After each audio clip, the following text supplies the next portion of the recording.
There was a beautiful woman who was a mother who was taken from her kid by a monster. A horrific shooting. It was such a violent act. Shooting 8 times into another human being. A dark mystery with multiple suspects. In this case, we have a very manipulative, overpowering, and influential predator. It's a true crime of passion. If I can't have you, nobody can. Pow, pow. Maybe this is kind of a conspiracy to cover up the homicide. The truth will be revealed. Stories upon stories, they were all fiction. He was the one that wanted her dead. Could he have shot her? Absolutely. Every day in North America, dozens of people are murdered. The key to solving the toughest of these homicides lies in the final 24 hours of the victim's life. To crack the case, detectives must reconstruct that critical timeline. The minutes and hours containing evidence that can help unlock the mystery and catch the killer.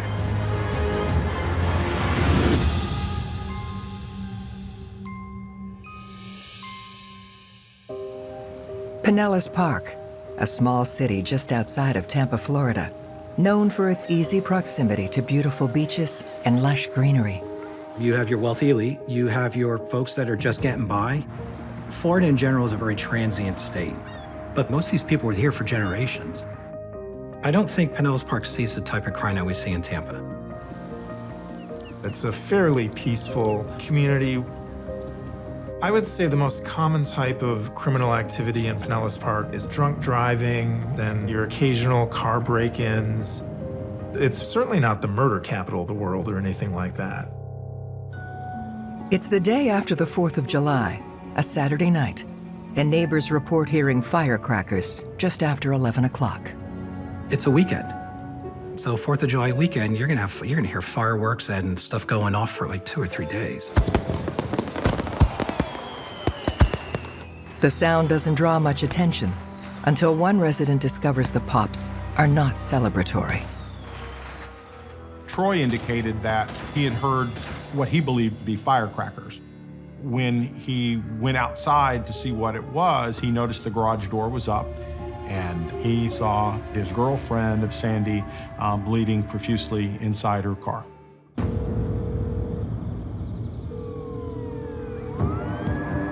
First responders arrive on the scene, followed quickly by lead detectives Harry Agello and Paul Andrews of the Pinellas Police Department. They realized it was something severe, so I was notified and responded to the scene. The car was sitting in the garage. The body, Sandy, is in the car, and there's a large amount of blood and broken glass all over the place. She suffered 8 separate gunshot wounds to various parts of her body, starting with her head, her torso, and the bottom of one of her feet. And initially, just looking at the shell casings, it looked to me like they were what they turned out to be, which was a .22 caliber weapon. It appeared to us that she had just been ambushed, that someone had waited or followed her to her garage before the shooting occurred.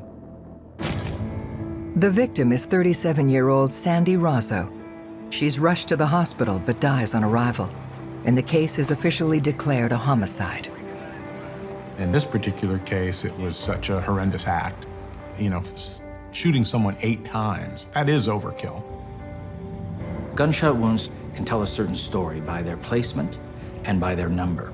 So the victim being shot 8 times, we see that rage, that lack of impulse control seeping through. That suggests that this isn't, for instance, a professional hit. Someone has a pretty specific reason why they've targeted her. But who would want to kill Sandy, a loving mother and former model who worked hard as a bartender to make a better life for her and her daughter? Sandy was a very devoted mother to her own daughter, Giovanna. She was always very friendly with people, very vivacious, outgoing personality. Everybody that knew her liked her.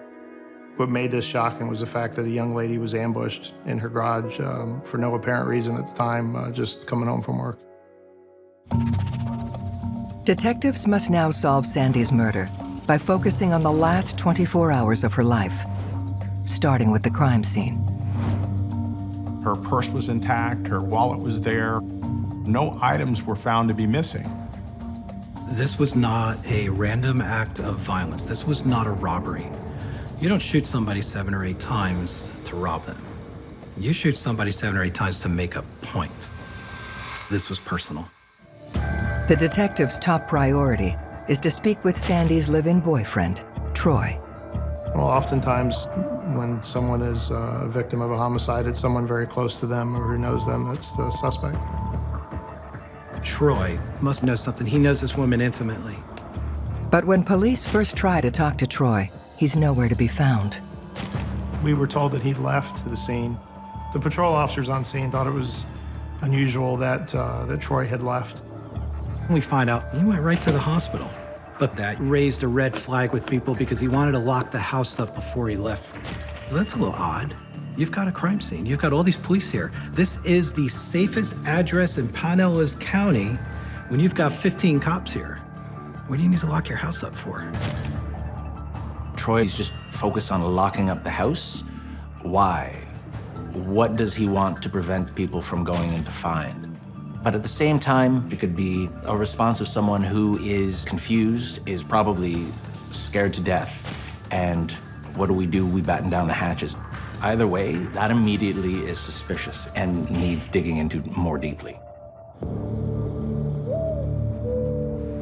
Detectives have Troy come down to the station for questioning. He was a mess, as you would expect him to be. He said that he last saw her as she left for work that same day. They worked 2 different schedules. He worked days, she worked nights. Troy tells detectives that the morning of July 5th, he went to work at 5 a.m. and Sandy was still asleep. By the time he got home at 2 p.m., Sandy was just leaving for her job at the popular Tampa bar, the Green Iguana. On the 5th, she was supposed to get off at around 11 o'clock that night. Troy indicated that he heard her car driving in, and then shortly after 11 o'clock, around 11:10 or so, he had heard what he believed to be firecrackers. Well, we assumed that was the gunshots. So we were able to determine about the time that the shooting would have occurred. So Troy walks out into the garage to make sure she's okay, and when he walks up to the car, he sees her. She's got a lot of blood, and she's not responsive. He thought that maybe she was alive. He tried to revive her. That's when he picks up the phone and dials 911.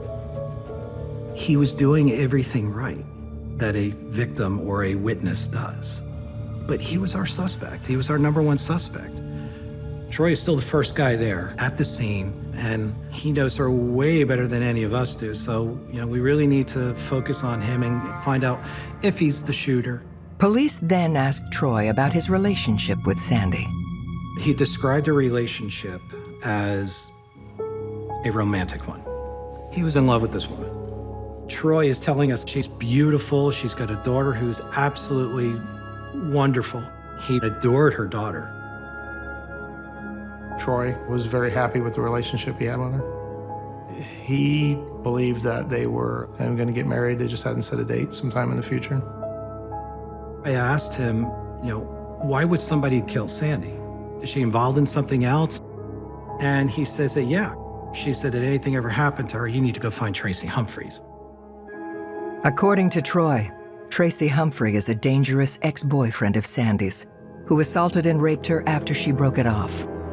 Troy is concerned that Tracy Humphrey was involved in the case, but couldn't find anything in our criminal justice databases to back that up. We had nothing. There's no Tracy Humphreys, which obviously raises a flag. The offerance, as we see of a ready-made suspect, a turnkey suspect, as I say, in the case of Tracy. It could be to create that distractionary suspect, to have the police go down that rabbit hole, and in the meantime, buy yourself time and space and options. As police interview Troy, something unusual catches their eye. He had some cuts on his hand, on his shins, on his feet as well. He said it was probably from the broken glass, for when he reached inside the car to try and pull her up to see what was wrong. So you start looking at Troy again, like, well, is this guy lying to us? While we're off running on a wild goose chase, our real bad guy could be, getting rid of the evidence. This Tracy Humphreys could be our main guy, but we're not going to lose sight of Troy.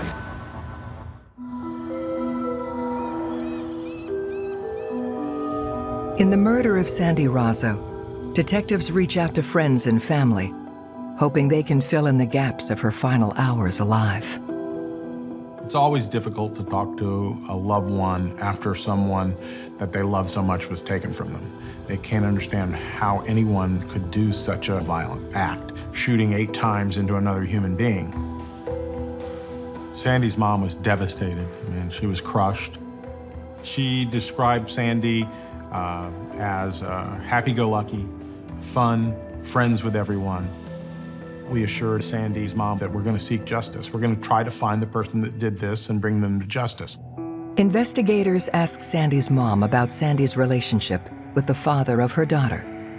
Her daughter at that point was living with her father in Alabama. There were indications that there were some contentious issues in their relationship related to maybe the child custody issue.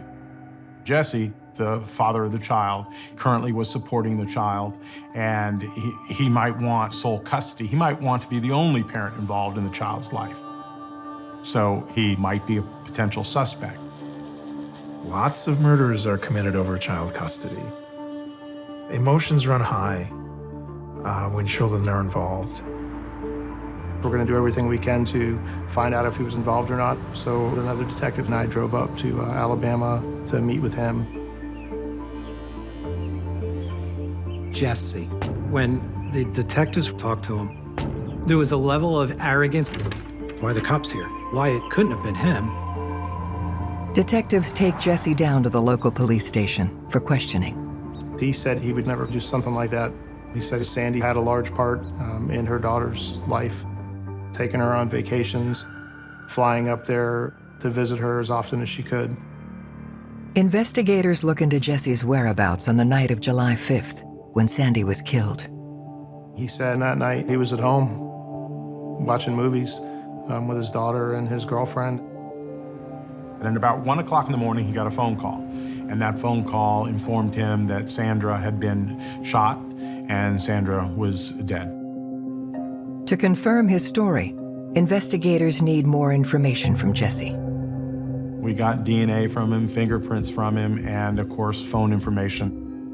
Someone uses a cell phone, you can find out a lot about that person, more specifically where they're at. And at the time of the killing, around midnight, Jesse's phone records showed that he was outside the state of Florida at the time, which would have made it impossible for him to have been in Pinellas Park or anywhere near Pinellas Park at the time of the crime. Detectives clear the father of Sandy's daughter as a suspect. Looking for new leads, they shift their focus to the Green Iguana, where Sandy was working the night she was gunned down. The Green Iguana was a very busy, lively nightlife kind of place, more of a tourist crowd, tiki hut style bar. Sandy was successful in the job that she did. She interacted with people all the time. We actually went as far as to interview all of her coworkers, especially ones that worked with her that night. The folks she worked with were shocked, angry. Everybody that knew her liked her. So they were very upset that this had happened to her. Detectives don't find anything suspicious about any of Sandy's colleagues, and they help fill in her timeline. No one noticed anything unusual inside the bar that evening. And she had checked out of work at about 11:15. We had somebody there that saw her leave when she drove out of the parking lot. To get her timeline down, we backed it up to where the time clock was, where she clocked out at about 10:45. And then we drove that route to the house. It was roughly 26, 27 minutes of a drive. So she would have arrived home right about 11:10, give or take a minute. That means that when she clocked out of work, she would have had to have gone to her car and driven home without any stop before she was murdered. Having narrowed down the timeline of when Sandy was last seen at 10:45 p.m., investigators questioned Sandy's coworkers about her personal life. Earlier, Troy told us that he was in a solid relationship with Sandy and everything was just fine. But her colleagues had told a different story. She sometimes felt she was a roommate. Sometimes she would describe Troy as a boyfriend. It appeared to us in talking to everybody that she had a guy that liked her, that she felt comfortable with, but that it wasn't a long-term relationship for her, that she would eventually be either moving out or moving on. You start looking at Troy again, like, well, he's telling us one story, but her friends are all telling us something else. Once you start lying to investigators, the investigators are going to lay hard on that person and start to look at everything they've said. The colleagues at the Green Iguana said that she was, I guess, fixing to have a conversation with him about maybe starting to see other people. We know that threatened separation is a trigger in domestic homicides in a good portion of cases. And so, whether it's separation, jealousy, or perhaps a combination of both could have escalated this situation. It's possible that his feelings are hurt. Could that make Troy go off the deep end? Could he have shot her? Maybe. It's possible.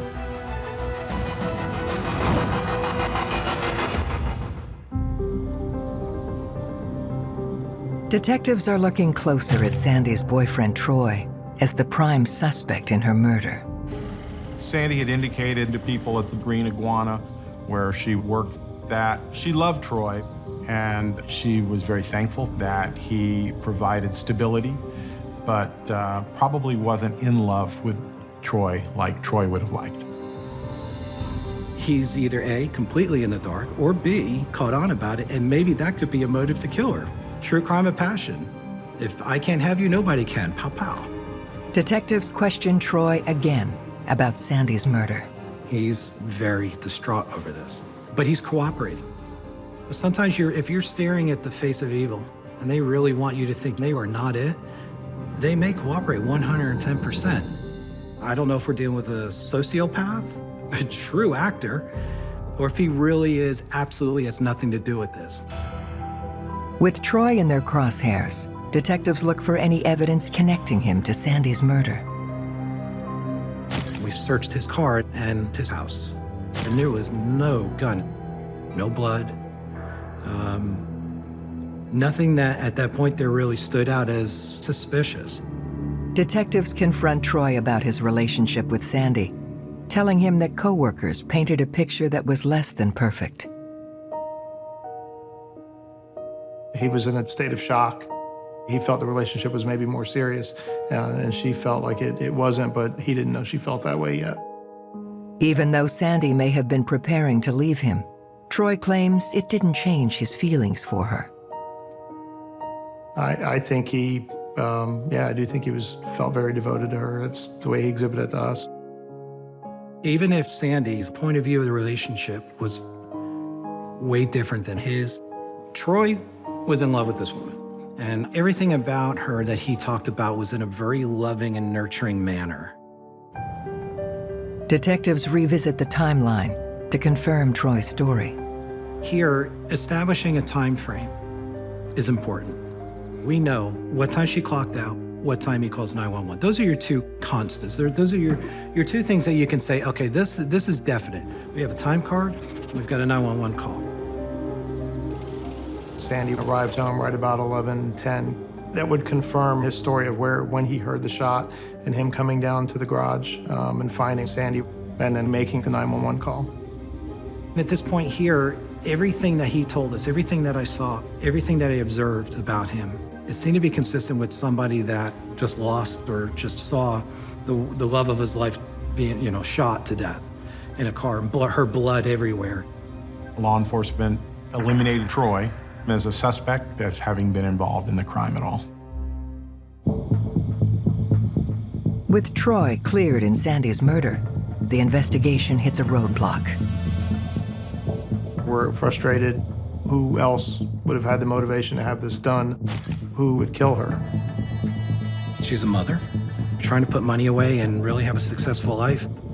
Then when you start thinking about how she was killed, how she was shot, how many times, we really need to find the bad guy and lock him up. Then detectives receive an unexpected break. Sandy's boyfriend, Troy, finds a folder belonging to her at the house.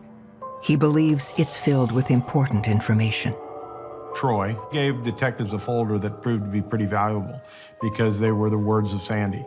So it was kind of words from the grave. The folder contains Sandy's handwritten notes about her upcoming trial against a man she charged with rape, assault, and forcible confinement. Sandy was going to be testifying in a courtroom in Tampa, and she was going to be testifying against a man by the name of Timothy Humphrey for committing the crime of sexual battery and beating her. And that case was scheduled to go to trial shortly after this crime occurred. I believe it was in August, about a month away, that trial was going to take place. Troy previously told police that Sandy's violent ex-boyfriend was named Tracy Humphrey. It was in that documentation that we found that out, that his alias was Tracy, but that his given name was Timothy. Now we had his date of birth and all his information. That was the first key to really breaking the case open. Now we can start digging into this a lot more. So when we got the real name, Timothy, we find out, whoa, this guy's got a problem with women. Mr. Humphrey had served in prison for 8 years. If I had $1 for every woman he was violent on, I'd be a rich man today. I mean, he was always violent. Then investigators learn more about Tracy's horrific ties to Sandy. It was a year or so earlier. He kidnapped Sandy, held her against her will, and repeatedly sexually abused her over a course of days. She ended up escaping the apartment or wherever it was and was found by a Hillsborough County deputy in the middle of the night, naked and beat up. Throughout the ordeal, Tracy threatened her life, saying if she reported the attack, he would kill her because he didn't want to go back to prison. He was looking at prison time for what he had done to her, and there were court dates that had come up very recently for her, and there was more on the horizon. Even though Sandy was afraid and fearful of Tracy Humphrey, she was willing to come forward and testify in a courtroom and point the finger at the person who had sexually molested her and beat her. They had a victim that was willing to testify. They had DNA evidence, they have photographs. That was a good, solid case. And for that to go to trial, he was looking at quite a number of years for that. But Sandy was the only witness in that case. And if she wasn't able to testify, the case was going to get dropped or be what's called null prost, which means the state would not prosecute or proceed with the charge. You talk about a motive. That's a whole lot of motive. So at that point, Tracy or Timothy Humphreys really does become our #1 suspect. That's a big game changer. Like, he went from who to the top guy on their list. Detectives have their sights set on Timothy, aka Tracy Humphrey, for the murder of Sandy Roso. She was scared to death of Tracy. And now we've got a handwritten note that said, if anything ever happens to me, go find Tracy Humphreys. Armed with new details about Sandy's potential killer, detectives track him down at a gym in the nearby town of Brandon, where he lives and works. He was a strong, well-built personal trainer, worked out a lot. That was his job, that was his livelihood. A lot of people referred to him as the Mr. Clean. Tall, 6'2", 210 pounds, bald, wears an earring. He acted like a domineering type personality where he felt like he was in charge. Detectives tell Tracy Sandy's been murdered and question him about their relationship. When he was told it was about the homicide, he acted like he was surprised. The initial impression was that he probably was hiding something about what he knew. When detectives ask Tracy when he last had contact with Sandy, he shuts down the conversation. At that time, he, what we call in the business, lawyered up. He said that he had a lawyer, and he'd be more than happy to talk to law enforcement if his lawyer was present, and his lawyer didn't want him to answer any further questions from law enforcement. As detectives wrap up the conversation, they notice Tracy's wearing a wedding band. Later, we found out that he had recently gotten married to a lady by the name of Ashley Laney. Ashley was significantly younger. Not that we would judge that, but yeah, he was in his 30s and she was 19, maybe 20 at the time. Hoping Tracy's new wife will be more forthcoming with information, detectives travel to their home in Brandon to talk to her.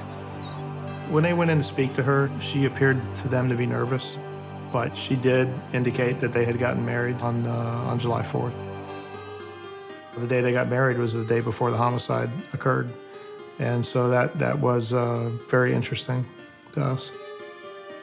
Sandy Roso was murdered on July 5th, so that is intriguing because in Florida law, a lot of people believe that if you're married to someone and you're somehow in cahoots over a crime, that the spouse won't have to testify against the other spouse. Detectives question Ashley about Tracy's whereabouts on July 5th, the night Sandy was killed.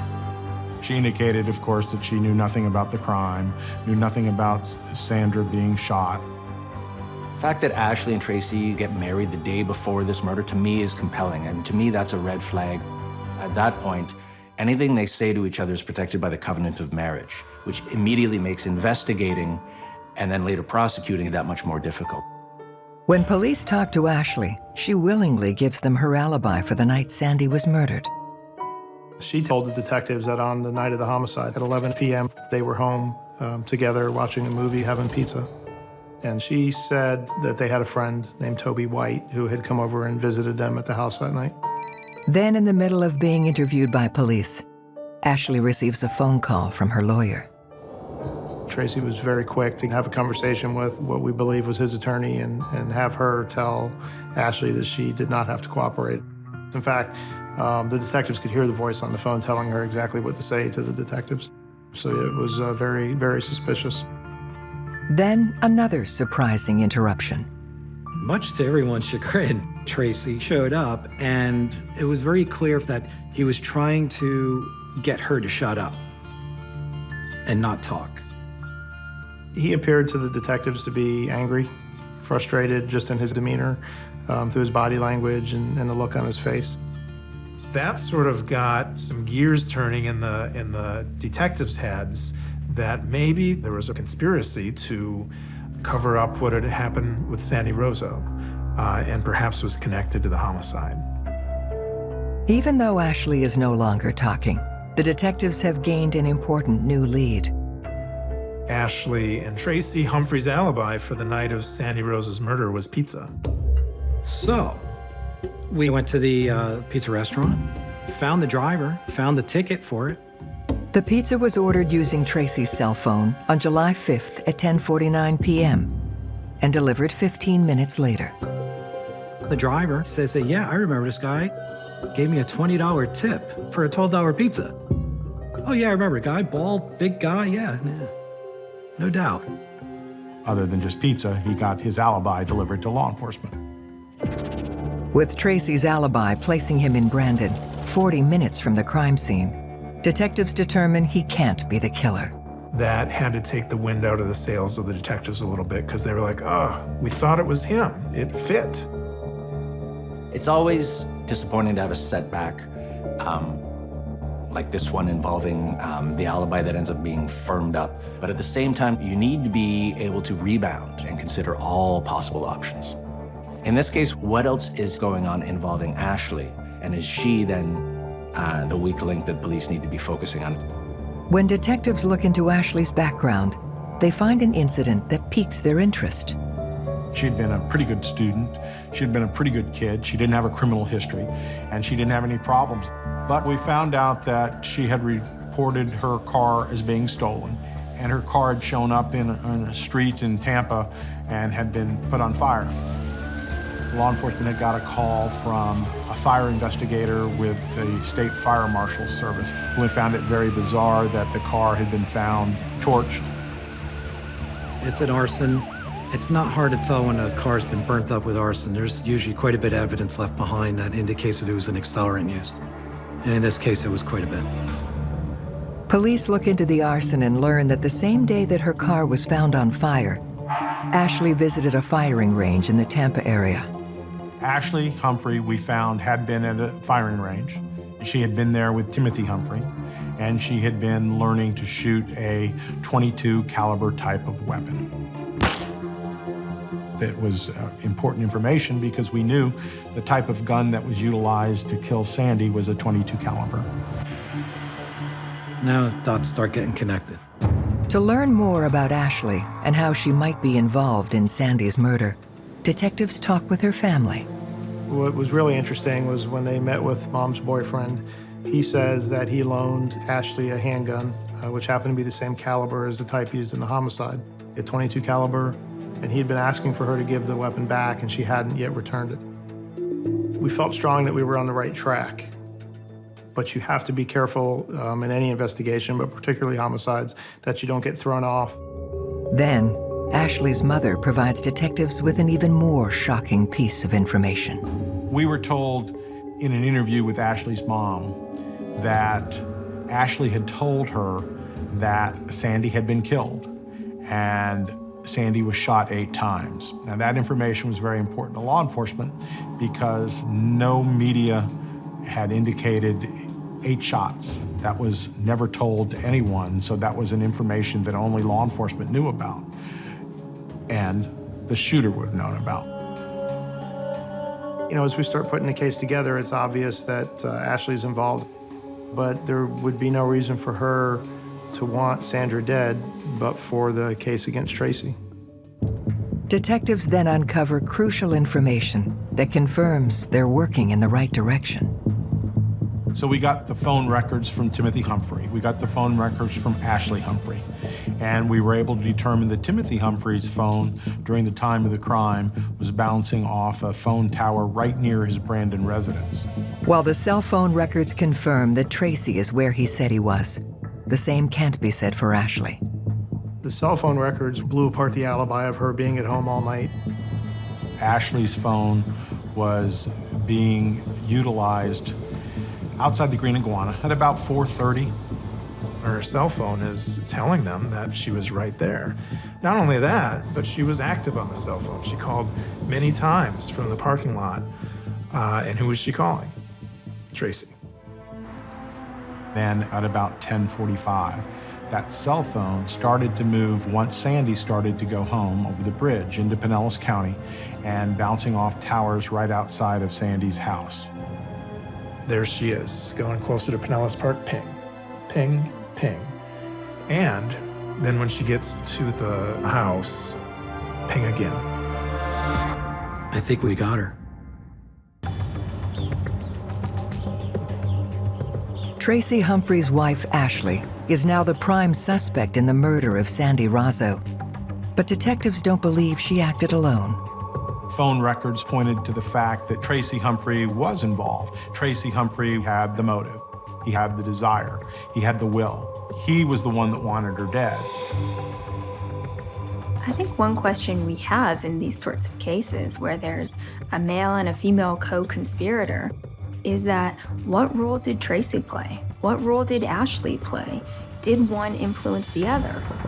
Looking for more evidence, detectives turn to Toby White, the friend visiting the Humphreys at their home the night Sandy Roso was killed. Toby White was an upstanding citizen. She didn't have any criminal history. We brought her in. I asked her questions, put her under oath. She had been a client of Mr. Humphrey's. Mr. Humphrey had turned her life around pretty much in her eyes, her health, her weight, and she felt beholding to Mr. Humphrey.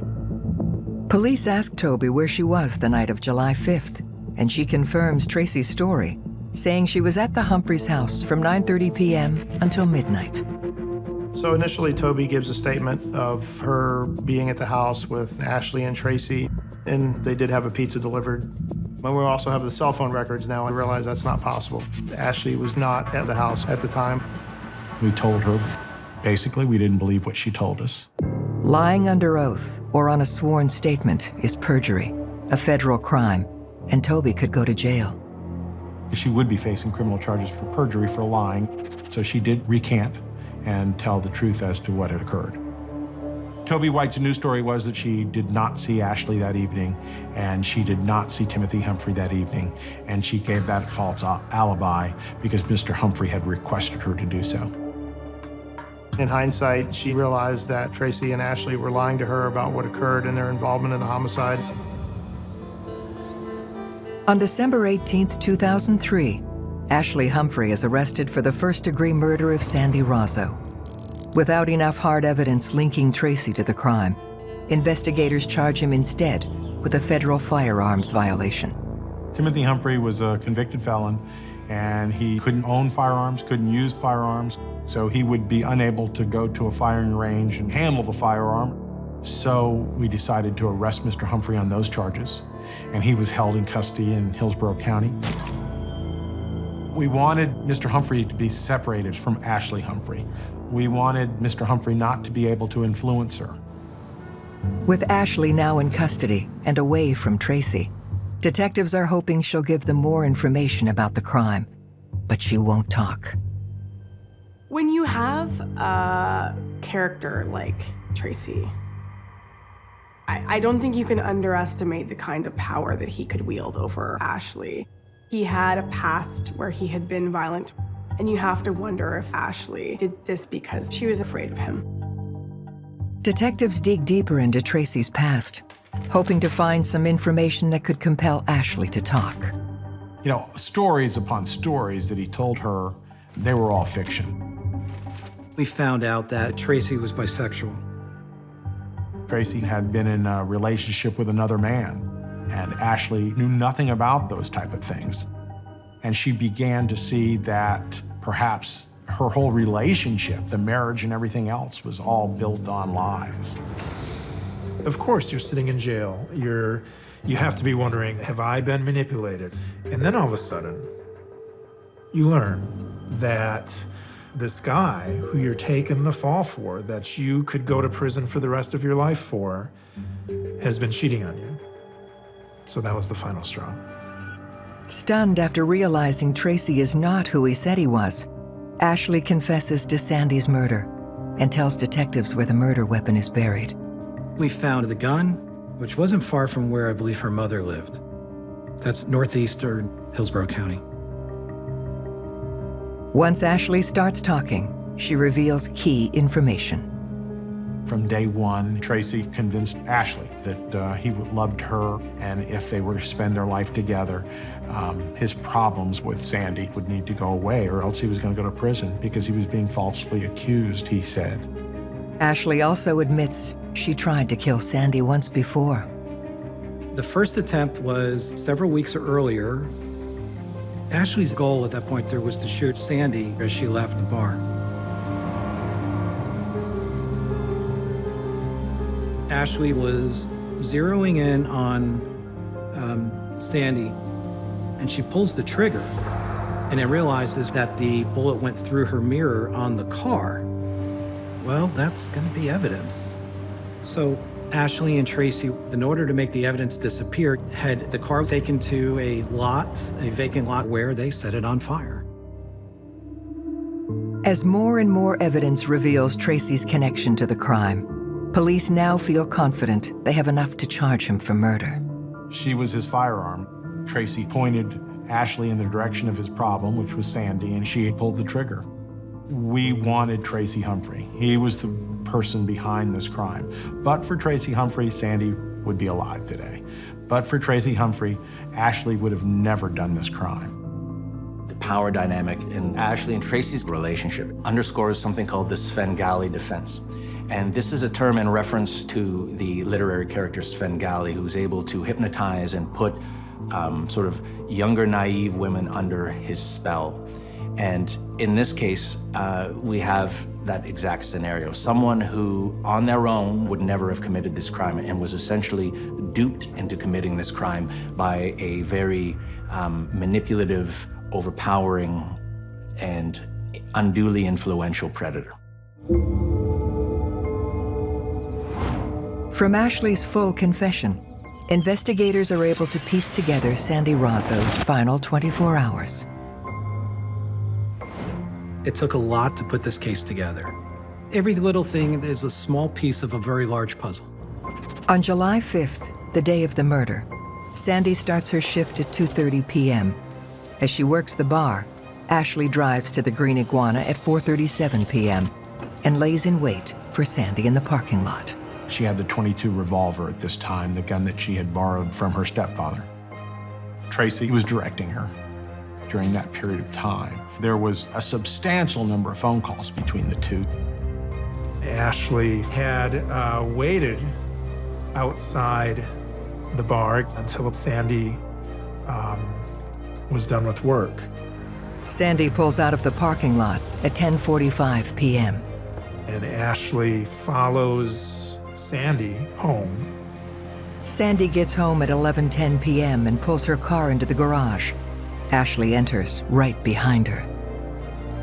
Ashley looked into the window, driver's side window, saw Sandy, and then began to fire.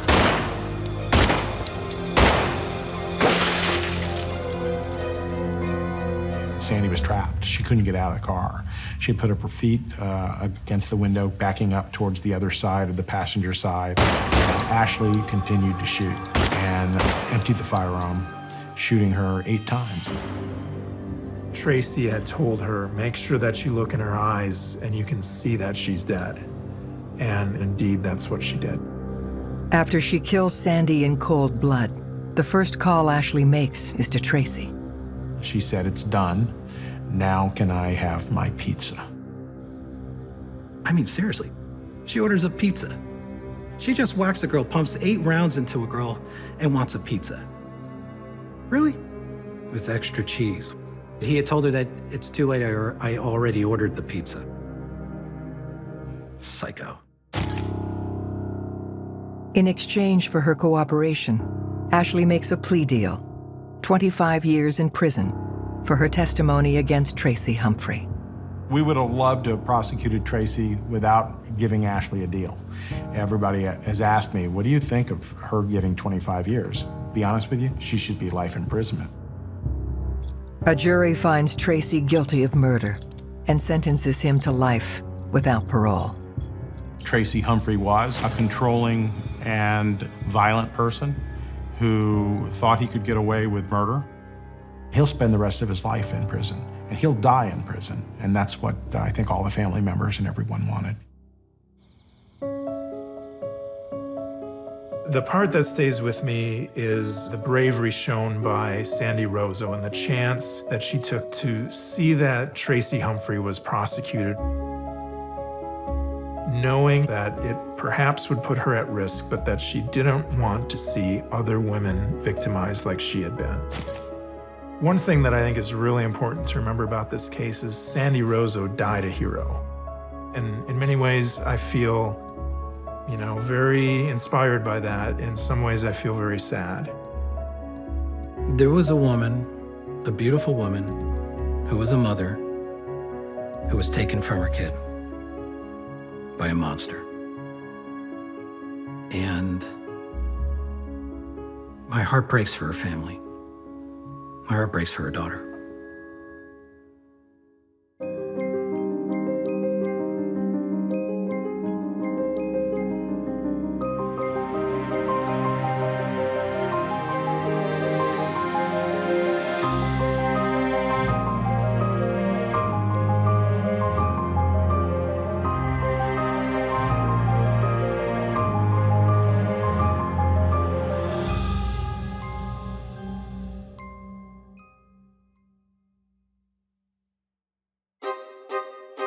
This is a level of sadism and cruelty you rarely see, even in the murder industry.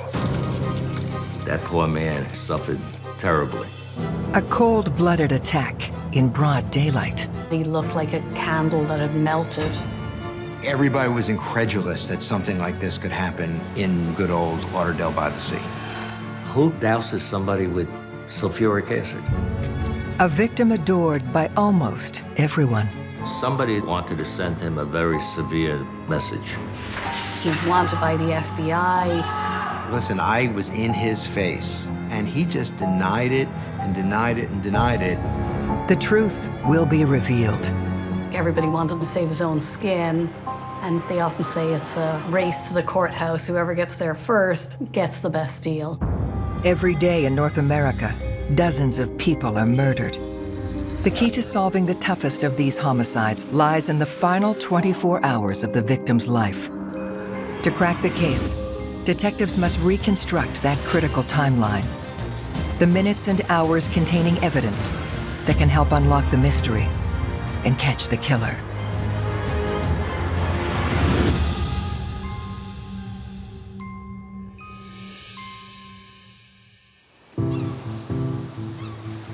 South Florida is a magnet for sun seekers and retirees who want to spend their golden years on golden beaches. And among the most popular is the tiny enclave of Lauderdale by the Sea. It is a throwback, probably 20, 25 years from the rest of the area of the beach. It has older motels, it's accessible to people who maybe aren't rich, and it has a real sort of homey feel to it. A lot of people who live in the Northeast or Canada and other places, they come here on vacation, they fall in love with the place, and they move back. And we just tend to get an eclectic collection of people.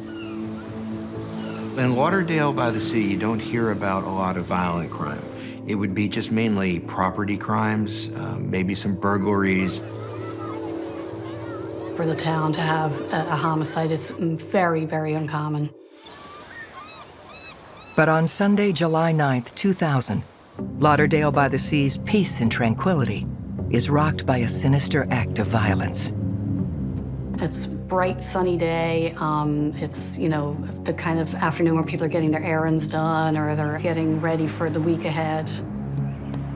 So it was about 3:20 in the afternoon. The victim was in a supermarket parking lot. He's loading groceries into the trunk of his car, and a man runs up to him and then throws a cooler full of liquid all over the victim, and then runs away.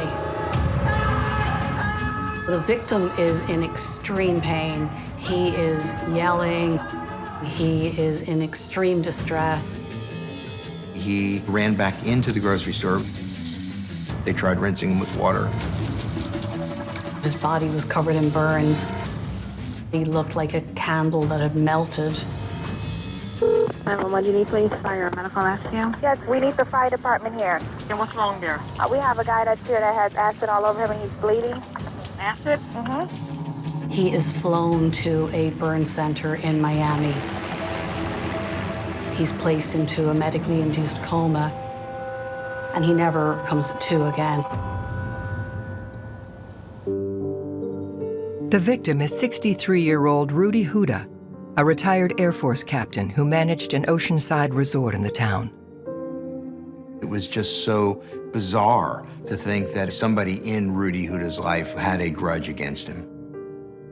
He was well-liked. He was known for being friendly to everybody. He was known as a very conscientious worker. He was always out pottering around, cleaning things up, talking to the guests. He had a little dog that was well known called Shatsy, and they used to walk around the area. People knew them. The people who mourned him must have been devastated knowing how horrible this crime was. Tasked with solving Rudy's vicious murder is veteran homicide detective Eli Tomasevich. Mr. Huda was doused with sulfuric acid. The acid, once it starts eating through your body, through your skin, it starts attacking your organs. I worked many homicides, and I've been witness to many autopsies. This was one of the worst.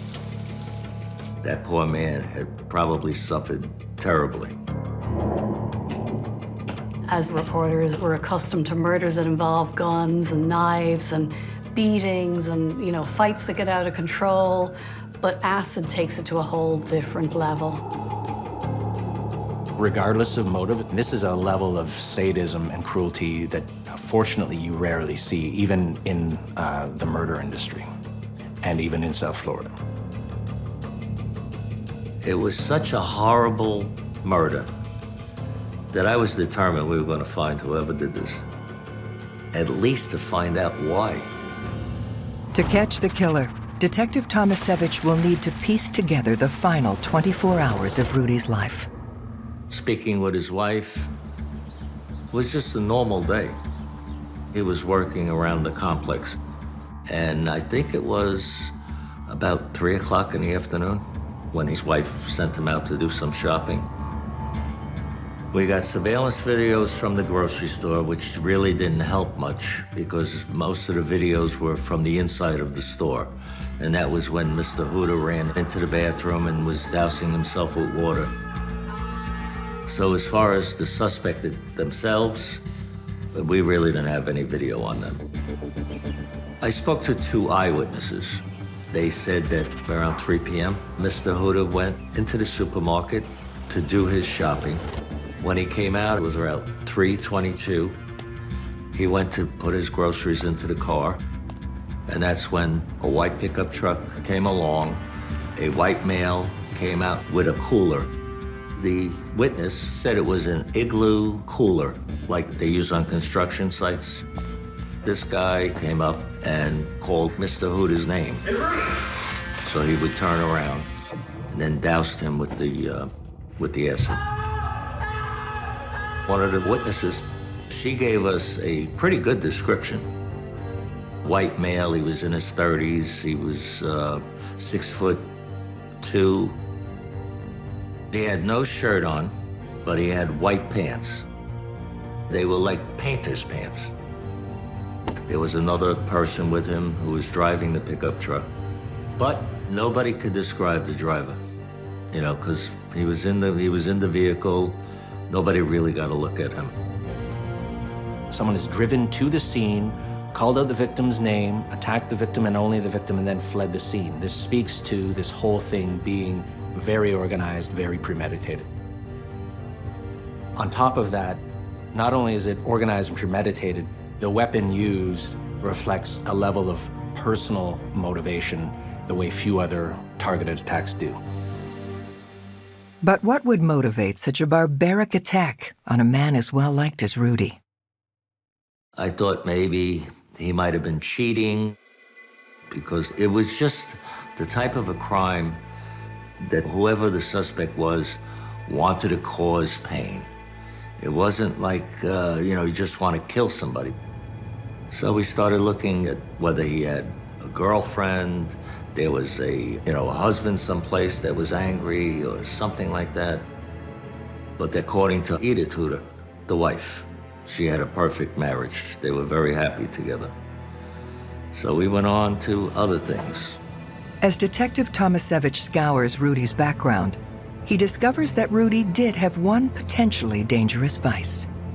Mrs. Huda told us the only problem that they had was that he would go to the racetrack and he would spend money at the racetrack.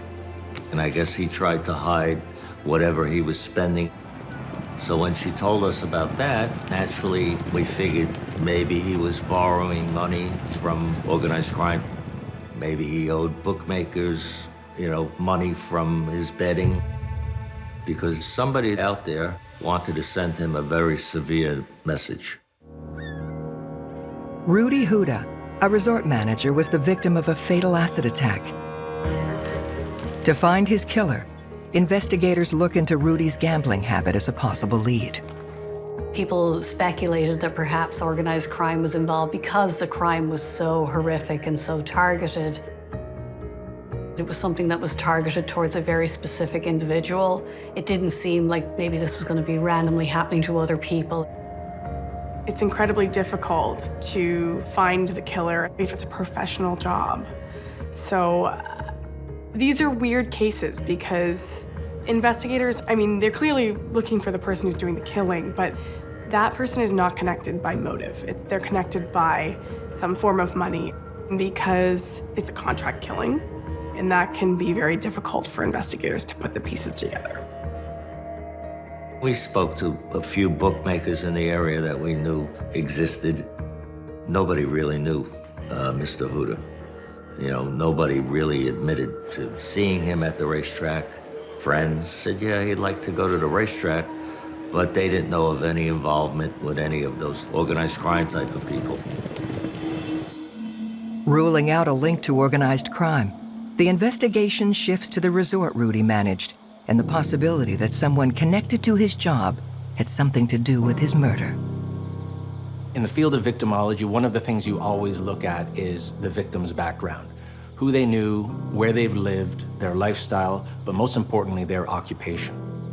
So that is where you're most likely to encounter your adversaries, where you're most likely to build relationships and also make enemies. Everybody thought he was a really, really nice guy. I mean, he was pretty good to the people that worked at the hotel. Never found anybody that had a harsh word about him. One of the resort's longtime employees does reveal that there had previously been acts of vandalism on the property. At one point, latex paint was thrown into the swimming pool at the hotel. Motor engine oil was thrown into the pool, and obviously that caused a great deal of damage, thousands of dollars worth of damage. At another point, someone put some kind of chemical on the bushes that had been planted. So there was a lot of bad feeling and a lot of kind of suspicion about what was going on. We got copies of the police report, and we also got copies of the video because Mr. Huda gave the videos to the police department at the time. So we actually viewed the videos, and it was people that were coming over the fence and, outsiders. It wasn't people that lived there. But unfortunately, you couldn't identify anybody.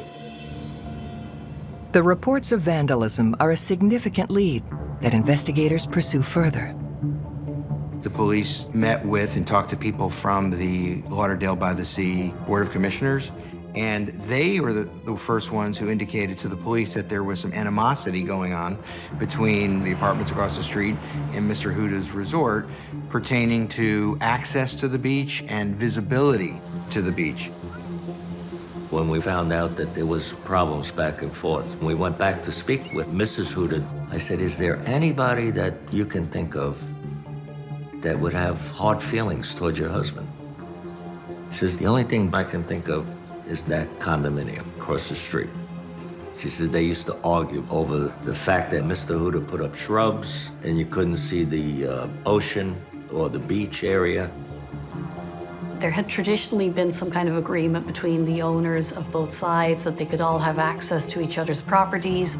But apparently, over time, some bad feeling developed between the properties. And Rudy apparently had gotten upset about some things that were going on, and he had put up some kind of fencing, planted some hedges, and some of the people who lived in the condos across the street felt they were losing access to the beach. They had to walk farther to actually get onto the beach. So there was some bad feeling. But I mean, who goes out and douses somebody with sulfuric acid? All because of an argument over access to the beach. To find out who was upset with Rudy's landscaping and maintenance, police reach out to the president of the condominium board across the street, Walter Dendy. Walter Dendy is this gentleman who at the time was in his 60s, and he ran the condos that were across the street. Whatever he said, they did. He was like the big cheese in that condominium. He's a respected member of the community. He was involved in civic life in the town. So, he was well known in the area. He seemed concerned about Mr. Huda, and he seemed like a nice guy. I asked him about a feud going on with Mr. Huda, and he says, no, not really. He says, we've had a couple of crosswords with each other, but nothing serious. And then he tells us the only people that were upset was one or two older people that lived in the building. They were senior citizens. Investigators were able to confirm that Walter Dendy was actually at home at the time of the attack, and so were the seniors.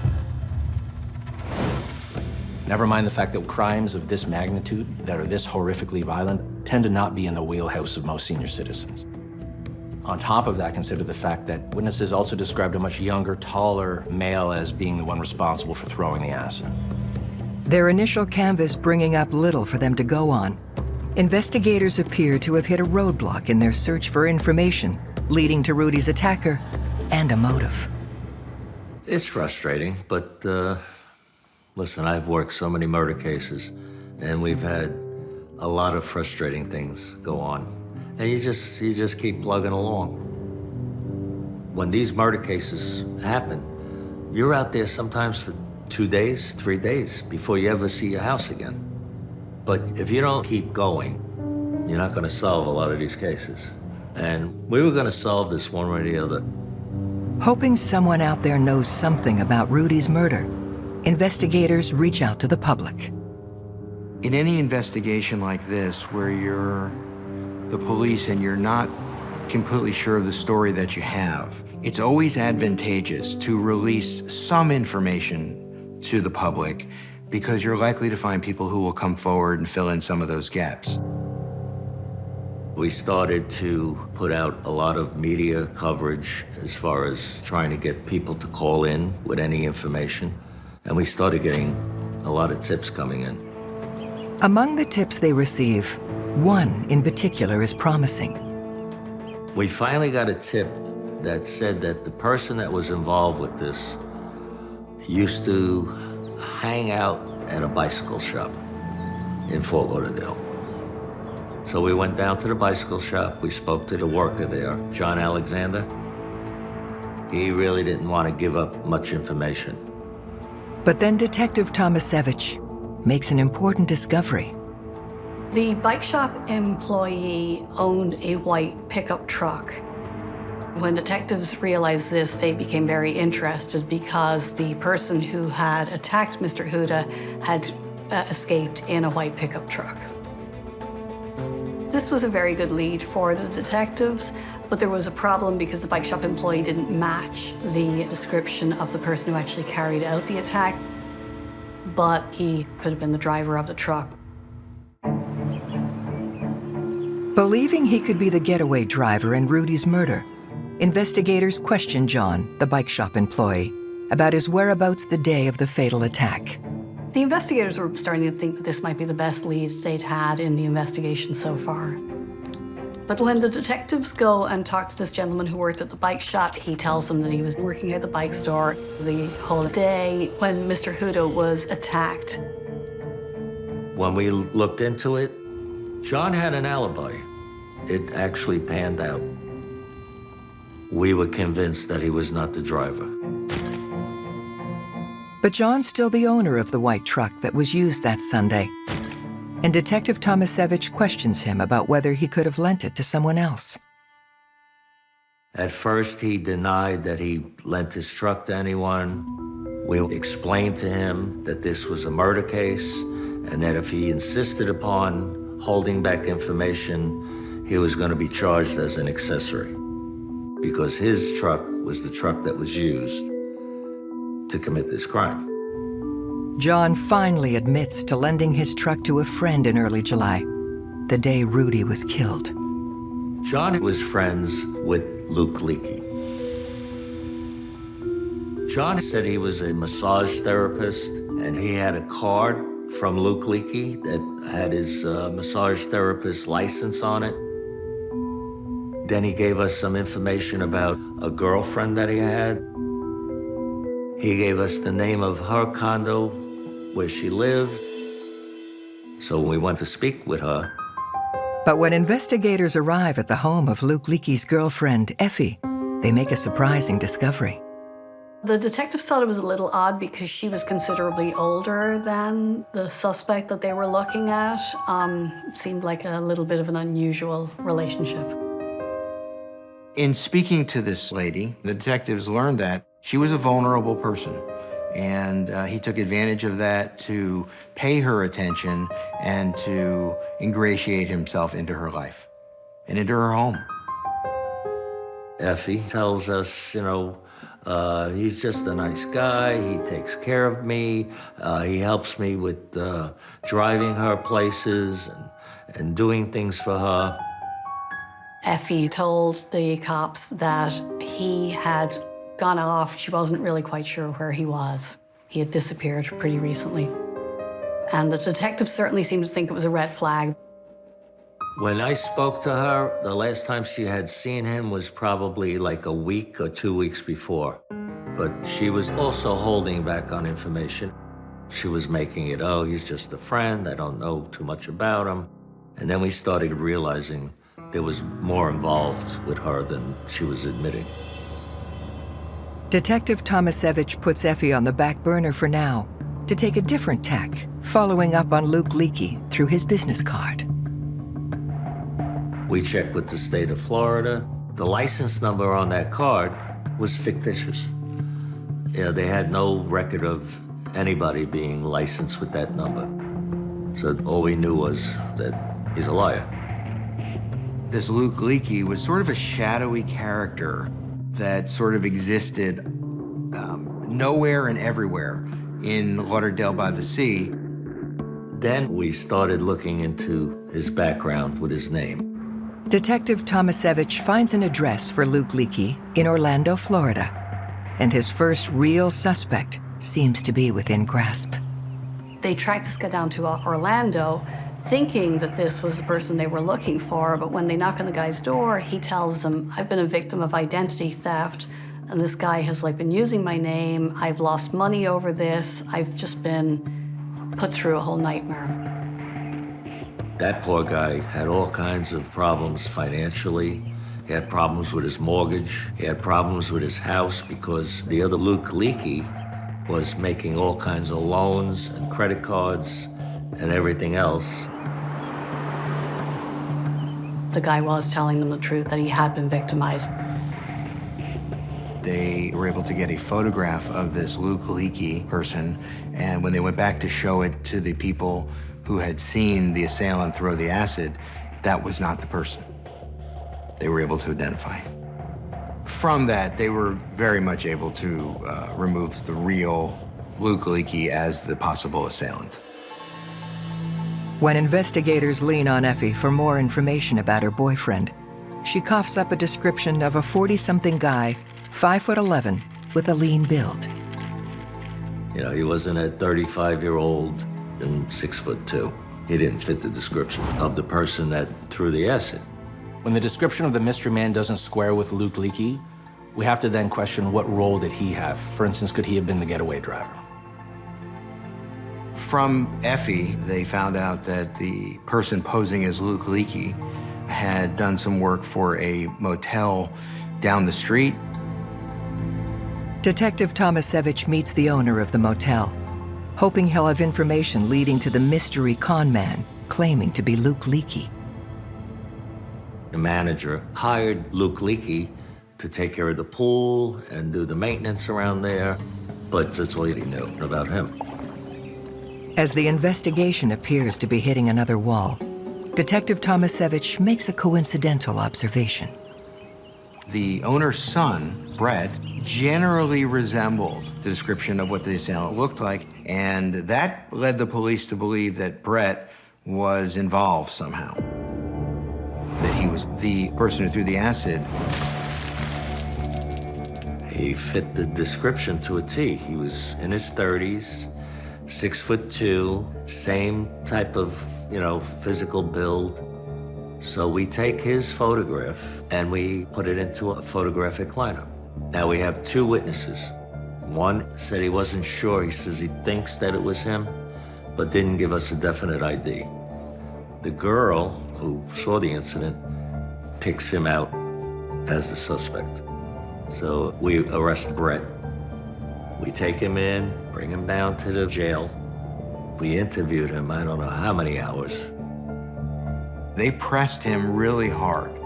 One of the detectives said, listen, I was in his face asking if he was Rudy's assailant. And he just denied it and denied it and denied it. His only alibi was that he was working at the hotel. But, we couldn't confirm it at the time. After repeatedly denying any involvement in Rudy's murder, detectives escalate Brett's interrogation. Very often, the police will say, well, would you take a polygraph test? And if the person will not, that is just something else to give them a suspicion that maybe this person has something to hide. But in this case, Brett affirmatively wanted to take a polygraph. He says, I didn't do this, I wasn't involved, I'll take a polygraph. And as soon as he said that, we said, okay. When somebody offers to take a polygraph, we go right along with it. But even under the pressure of a polygraph, Brett continues to stick to his story. What made this very shocking was that he still just denied it and denied it and denied it, and then he didn't pass. Detective Tomasevich has zeroed in on Brett Nider, the son of a motel owner, as the prime suspect in Rudy's murder.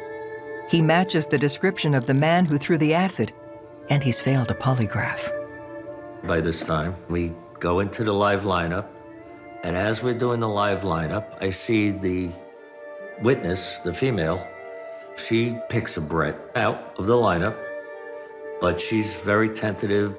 She says, yeah, that's him. And then she walks out of the room. So I follow her.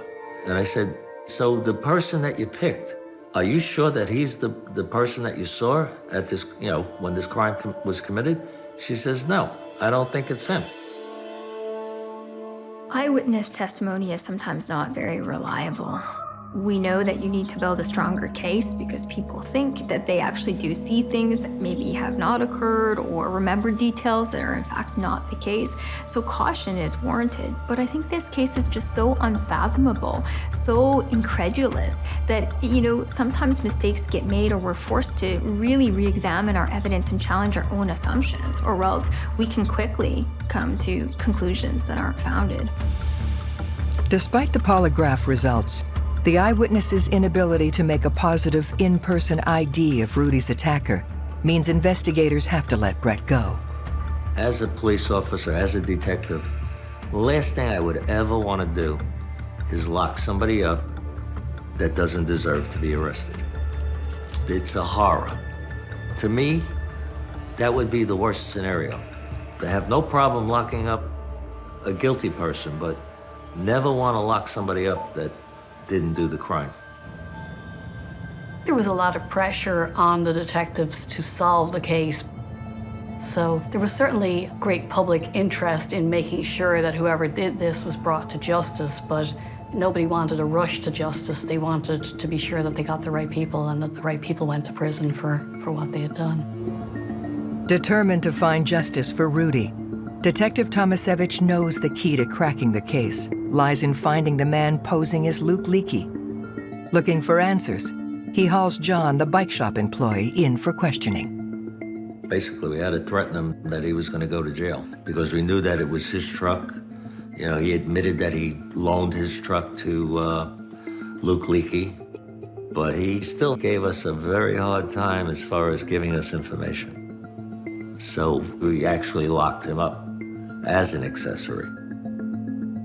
And that's when he started to realize that he had to come clean with us. These situations are always like playing poker with somebody, and you've got to give police the leeway to be a little bit forceful, play their hand to see what they're going to get. And in this case, it turned out to be a good hand for them. John was forthcoming with more information. And then he tells us that he found clothing. He described the painter pants, and he said that it looked like something had eaten through the material, which was the acid. Then he also found the igloo cooler. But John has thrown away all the physical evidence he found. I think he realized that he made a mistake, and I think he just wanted to get away from it as far as he could. John does tell detectives that the man who is presenting himself as Leaky has a car at his girlfriend Effie's place.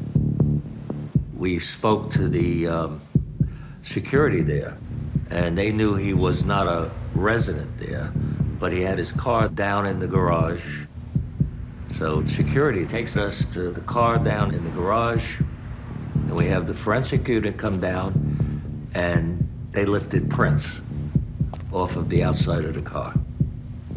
The prints came back to Emilio Sheriff-Arden. He has a history of being arrested. He's wanted by the FBI. He was involved in some kind of attempt to break someone out of a jail in the past. So the investigators are very interested when they start to figure out that this guy is linked into all of this somehow. Investigators are confident that the man posing as Leaky is actually Emilio Sheriff-Arden. Now they just have to find him. The detectives went back to Effie, and she identified him as the person she knew as Leaky. But she was somewhat reluctant to believe that this person in her life could be a criminal. There was still some element of her trying to protect him. We sat and explained to her all the information that we had, all the people that he's hurt. She finally realized that this was not a person that she wanted to, defend. And then she finally started telling us all the information that we needed to know.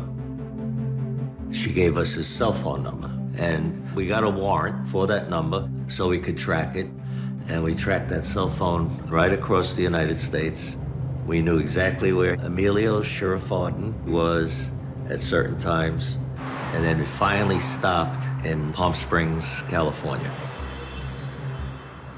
So we got on the phone, called the Palm Springs Police Department, sent them flyers with his, photo and other information. And we said, he's somewhere in your city. And Palm Springs put it on the local news there. Investigators catch a break when the people Emilio Sheriff-Arden is staying with see the news report. When these two guys saw it, they said, that's the guy that's staying with us. They picked up the phone and called Palm Springs Police. When Palm Springs Police Department got there, they must have surrounded the place because it was a homicide investigation. Somebody goes to the front door and they put somebody at the back door, just in case that person tries to escape. Emilio ran out the back and he was caught when he was running out of the back door. With Emilio Sheriff-Arden in custody, Detective Tomasevich interrogates him about Rudy's murder. He was a little cocky at the beginning. And I said to him, I says, Emilio, you don't have to say a word. You have the right to remain silent. They gave him his Miranda rights. I said, just listen to what I have to tell you. Investigators have Emilio's cell phone records, which place him making a call in the area of the supermarket at 3:24 p.m., around the time of Rudy's attack. And I told him all about the information, all about the evidence, and he didn't say a word. He just sat there listening and looking at me. And he said, wow, you guys are good. He says, you did a good job. He says, okay, I'll tell you the truth. Detective Tomasevich has Emilio Sheriff-Arden in his crosshairs and is hoping to learn the truth about Rudy's murder. Emilio was trying to save his own skin, and he was in other troubles, so he was looking at possibly being convicted of other crimes. So it seemed like he was trying to get the best deal for himself. And they often say it's a race to the courthouse. Whoever gets there first and volunteers the most information gets the best deal. Emilio tells Detective Tomasevich he was just the getaway driver and that Rudy's attacker is Emilio's friend, Neil Bross. Neil was a painter, and he used to wear white painter's outfit. Just like the guy that was in the parking lot who doused Mr. Huda with sulfuric acid. Mr. Sheriff-Arden told him that he was asked by somebody to do this and that he agreed to be the getaway driver, and he enlisted his friend, Neil Bross, to actually throw the acid. Investigators have two suspects with the means and opportunity, but they're still without a motive for why Neil Bross and Emilio Sheriff-Arden would want to conspire to murder Rudy. Their motive seemed to be to make money. Neil thought he was going to make $200,000 with a bonus thrown in if he could get the acid into the eyes of the victim. And Emilio thought he was going to make about $20,000 to set up the deal and be the getaway driver. And then, as it turns out, that's when Emilio Sheriff-Arden named the mastermind of the entire crime. Emilio said that the mastermind behind this whole barbaric plan was Walter Dendy, the president of the local condo association.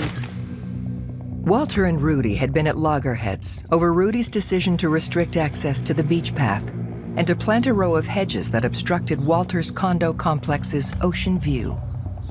I was surprised. We did a background check on Walter Dendy when we originally spoke with him. Man's never been in trouble, worked his whole life, retired. It was hard to believe that a man like him would be involved with an incident like this. What would push a law-abiding senior citizen who is an upstanding member of the community to orchestrate such a vicious attack in response to a property feud? Walter's somebody who is sensitive to perceived slights and affronts. He wants to regain the beach access because it makes him look good in the eyes of the people he represents as the condo association.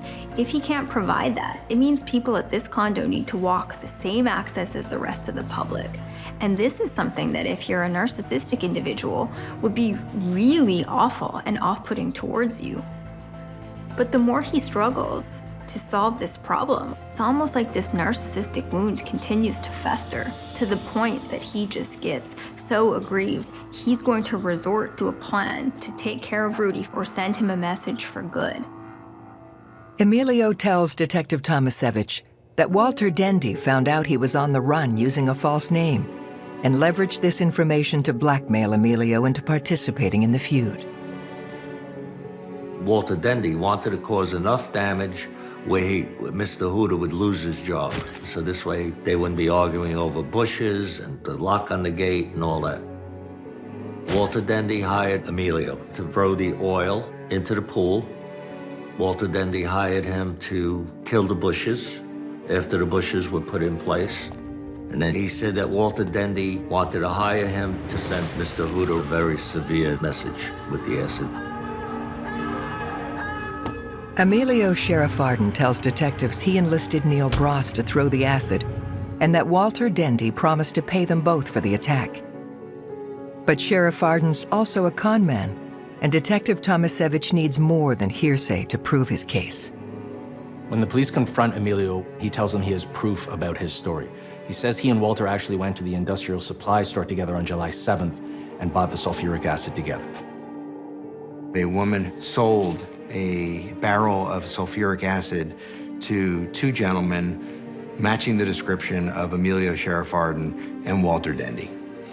She was able to give the descriptions, and then she was able to pick them out of photographic lineups.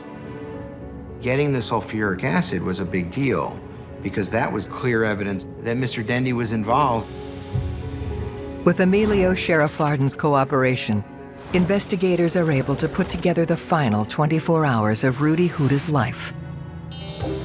The day when Mr. Huda was attacked, all three gentlemen, Mr. Dendy, Mr. Sheriff Arden, and Mr. Bross, got together. They all hung out at the condo, and they kind of staked out Mr. Huda. They watched to see what he was doing. They kind of wanted to get him, apparently, away from the hotel resort. So they spent quite a few hours just hanging out, stalking him. At 3 p.m., when Rudy went out to the supermarket, Emilio and Neil tailed him in the white truck. They kept in contact with Mr. Dendy up until the point where they got to the supermarket, and then there was a space in time where there were no phone calls. Mr. Huda went into the local supermarket to pick up some groceries, and when he came out, Neil Bross runs up to him, yells his name out. Hey, Rudy! And when Rudy turned around, he threw this gallon-sized cooler full of acid all over him. And that's when Neil Bross got back into the truck and left with Emilio Sheriff Arden driving the white pickup truck at 3:24. And as far as we can determine, that's when phone calls were made from Emilio Sheriff Arden to Walter Dendy saying that the Eagle has landed, which meant that their job was completed. It doesn't get much more horrible than an acid-throwing attack that ends up with someone being burned. How does Walter go from wanting access to the beach to being this planned, cold, calculated mastermind of this brutal attack? If you trace back the offense far enough, you'll see that this person was angry, then they were ruminating to the point of just brooding, so it becomes all-consuming. I think there's certain people who are predisposed to angry rumination. And the more you think about that, the more you visualize the revenge you're gonna enact, the more that's likely that something aggressive or violent is gonna occur. And I think that's likely what happened in Walter's case. On February 26, 2003, Walter Dendy is convicted of second-degree murder. Emilio Sheriff-Arden is also convicted of second-degree murder. Neil Bross is convicted of murder in the third degree. What has stuck with me probably the most is the evil in Walter Dendy. There was just nothing about him that you would find likable or redeeming. I have seen people who lack the empathy gene, meaning that they really don't care what they do. I have seen people who have acted out of passion, but something so cold and calculated, I don't think I've ever seen it before. I always thought it was one of my worst cases. I mean, I've had bad cases. This stands out. Everybody got what they deserved, especially Walter Dendy. He was the worst. He was the one that contracted the whole situation. He was the one that caused the whole thing. I think the thing that really sticks out about this case is just how petty disputes can blow out of proportion, and just how tragic it all is. Rudy suffered terribly. His wife suffered terribly. She didn't get to say goodbye to him. His children were not able to say goodbye. And for the people who know that their loved one died in such horrible and painful circumstances, you hope they get to go on with their lives, but I don't know that anybody ever gets to close these things out.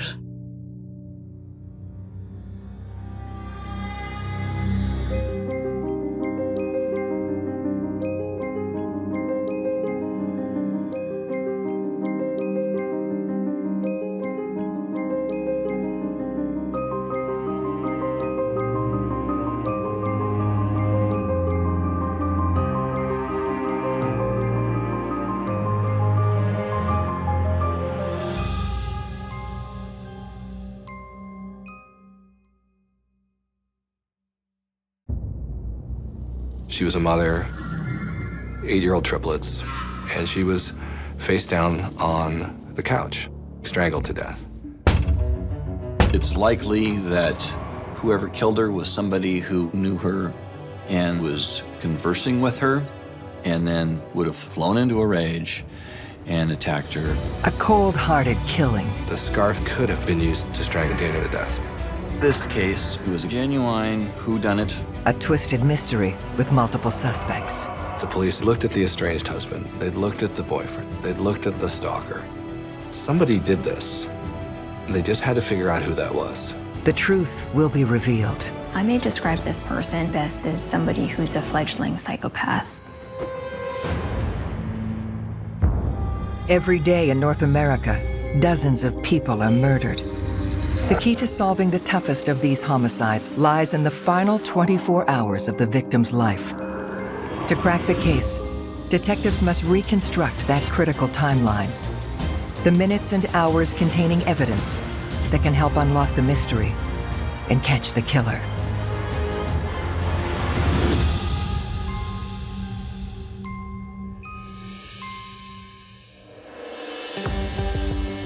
At the foot of Mount Rainier in Washington lies Puyallup, a quaint, peaceful town with nature trails and tree-lined streets. Puyallup is a smaller town. It's an old town. It has some nice scenery. You move here for the schools and the parks and for your kids. Puyallup is a safe town. It's going to have a lower crime rate. It's not the kind of place where you expect to see a lot of violent crime. But in August 2001, on a day like any other, police get a worrying call about one of the town's newest residents. Dana Lascowski worked as a nanny for 2 doctors, and she was scheduled to arrive at 7:30 in the morning at work, and she didn't show up. This was very unusual for her. She was very reliable, so her employers called us, and we responded out to her house to check her welfare. About 11 in the morning, the police arrive at Dana's residence to just make sure that she's okay. Knock on the door, and there's no answer. They did a perimeter check, and they looked in the windows and tried to see if they could see anything, and they didn't notice anything. But they did find that the back door was open, and so they went ahead and entered the house. Our officers came in calling Dana's name and then found her on the couch in the living room. She was underneath blankets. She was in a position where her head was resting on her arm, and then her other arm, we found it behind her back. She was deceased. Police will always do at least a cursory examination of the body to see where the injuries might be and to look for any kind of things like stab wounds or gunshot wounds. There were nothing like that, but they did notice injuries to her throat, ligature marks. And there was a scarf close by, which indicated that she'd been strangled. At this point, it's a homicide investigation. But who would want to kill 36-year-old Dana Lascowski? Dana was a mother with 8-year-old triplets, and she had a niece, Amanda, that she felt like a mother to, and said, you can come and go here however you please, and so can your friends, and if you need anything from me, I'll be there. When she'd walk into a room, she would get to know everybody in the room. Everybody would like her. She's very outgoing, very personable. She was always somebody that had a kind word or a kind deed for everybody. Tasked with investigating Dana's murder are veteran detective Scott Bramhall and prosecuting attorney Stephen Penner. There are certainly crime scenes, homicide scenes, where there's, blood spatter, a victim on the ground, visible injuries, maybe a disruption all around the room. That wasn't the case here. There wasn't any blood, no weapons. There wasn't anything really broken. She was face down on the couch. When police turn Dana over, they find bruising on her neck and dried blood around her nose and ears. The medical examiner ruled that the cricoid cartilage of her throat was fractured. So it's a crushing injury to the throat. Dana died from being strangled to death, probably with her own scarf. It's possible to strangle somebody with your hands, but like any tool, a ligature makes it easier. If you're behind them with a ligature, it can be very difficult to get the ligature off the throat. And even if you can dig your fingers in between the ligature and your throat, it won't stop the compression of the airway. In this particular case, it appeared that the scarf could have been used to strangle Dana to death. So the police searched for any kind of trace evidence, DNA, bodily fluids, something that they could use to try to identify the killer. They looked for everything they could and they didn't find anything. We kept going back to Dana's body, where it was found and what position it was in. Her arm up behind her back, face down on the couch, strangled to death. It suggested that there was a struggle. Whoever did this had enough strength to overpower someone who's literally fighting for their life. The crime indicated the offender was strong, somebody with upper body strength. So we were assuming the offender would be a male. To find Dana's killer, Detective Bramhall must reconstruct the final 24 hours of her life, starting with the crime scene. There were abrasions to Dana Lascowski's knees and elbows, and they would be an indication that Dana Lascowski was not killed on the couch, that it was likely that there was a possible struggle on the floor. We were able to process the carpet with luminol. What we did was we marked on the rug the location of the luminol illuminations, and that formed a pattern. The pattern would be an indication that Dana was killed on the floor. The person that killed her would have then picked her up and placed her on the couch and then covered her up. Investigators believe the killer was trying to make the body more comfortable after death, an example of undoing behavior.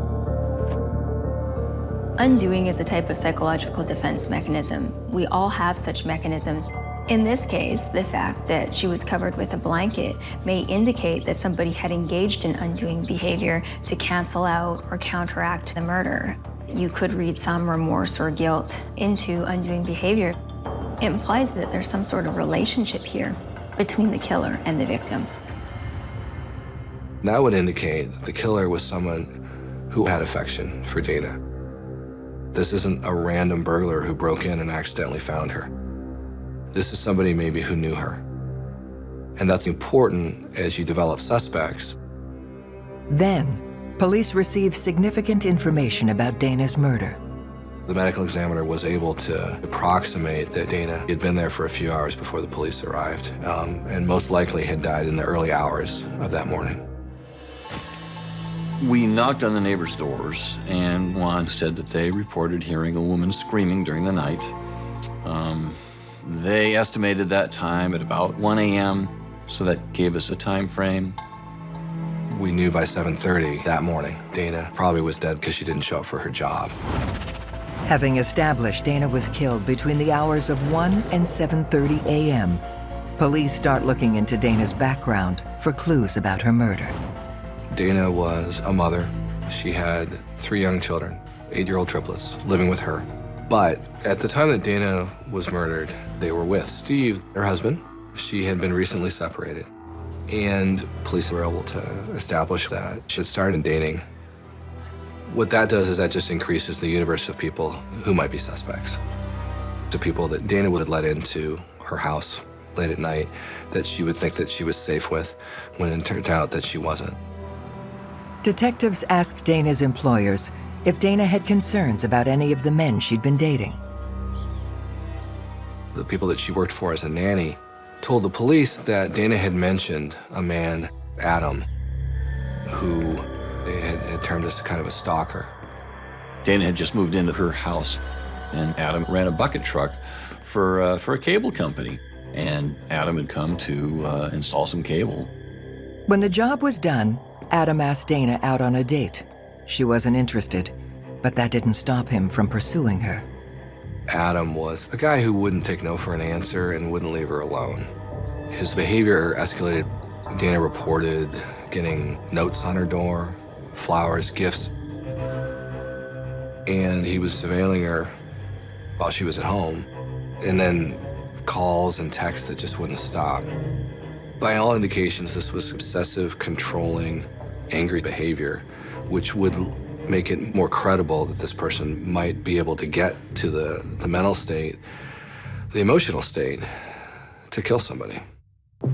Then, what police learn next increases their interest in Adam as a suspect even further. Dana's employers told us that Dana had said that if anything happened to her, it would be this cable guy.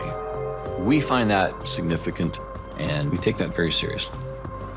If she was scared enough to tell people that he might do something to me, something violent, and then something did happen to her, that, of course, raised concerns by the police.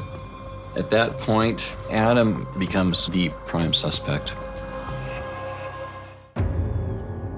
Police are closing in on a suspect, a cable installer named Adam, who had been stalking Dana Lascowski in the weeks leading up to her murder. Adam seemed to have a motive, seemed to have a behavior that would suggest that he was likely the killer. We were focused on Adam as a prime suspect. And we got search warrants on his vehicle, bucket truck, on his locker at work, and we took him into custody. He was belligerent.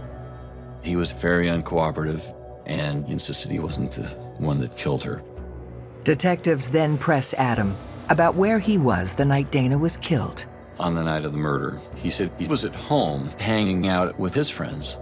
Searches through Adam's phone records show he was at home that night. Based on his alibi as he gave it and the way it checked out, he was moved down on the list of suspects for our investigation. The police really thought Adam was the one who had killed Dana because of the stalking behavior. But now they have to turn their attention and resources to other suspects.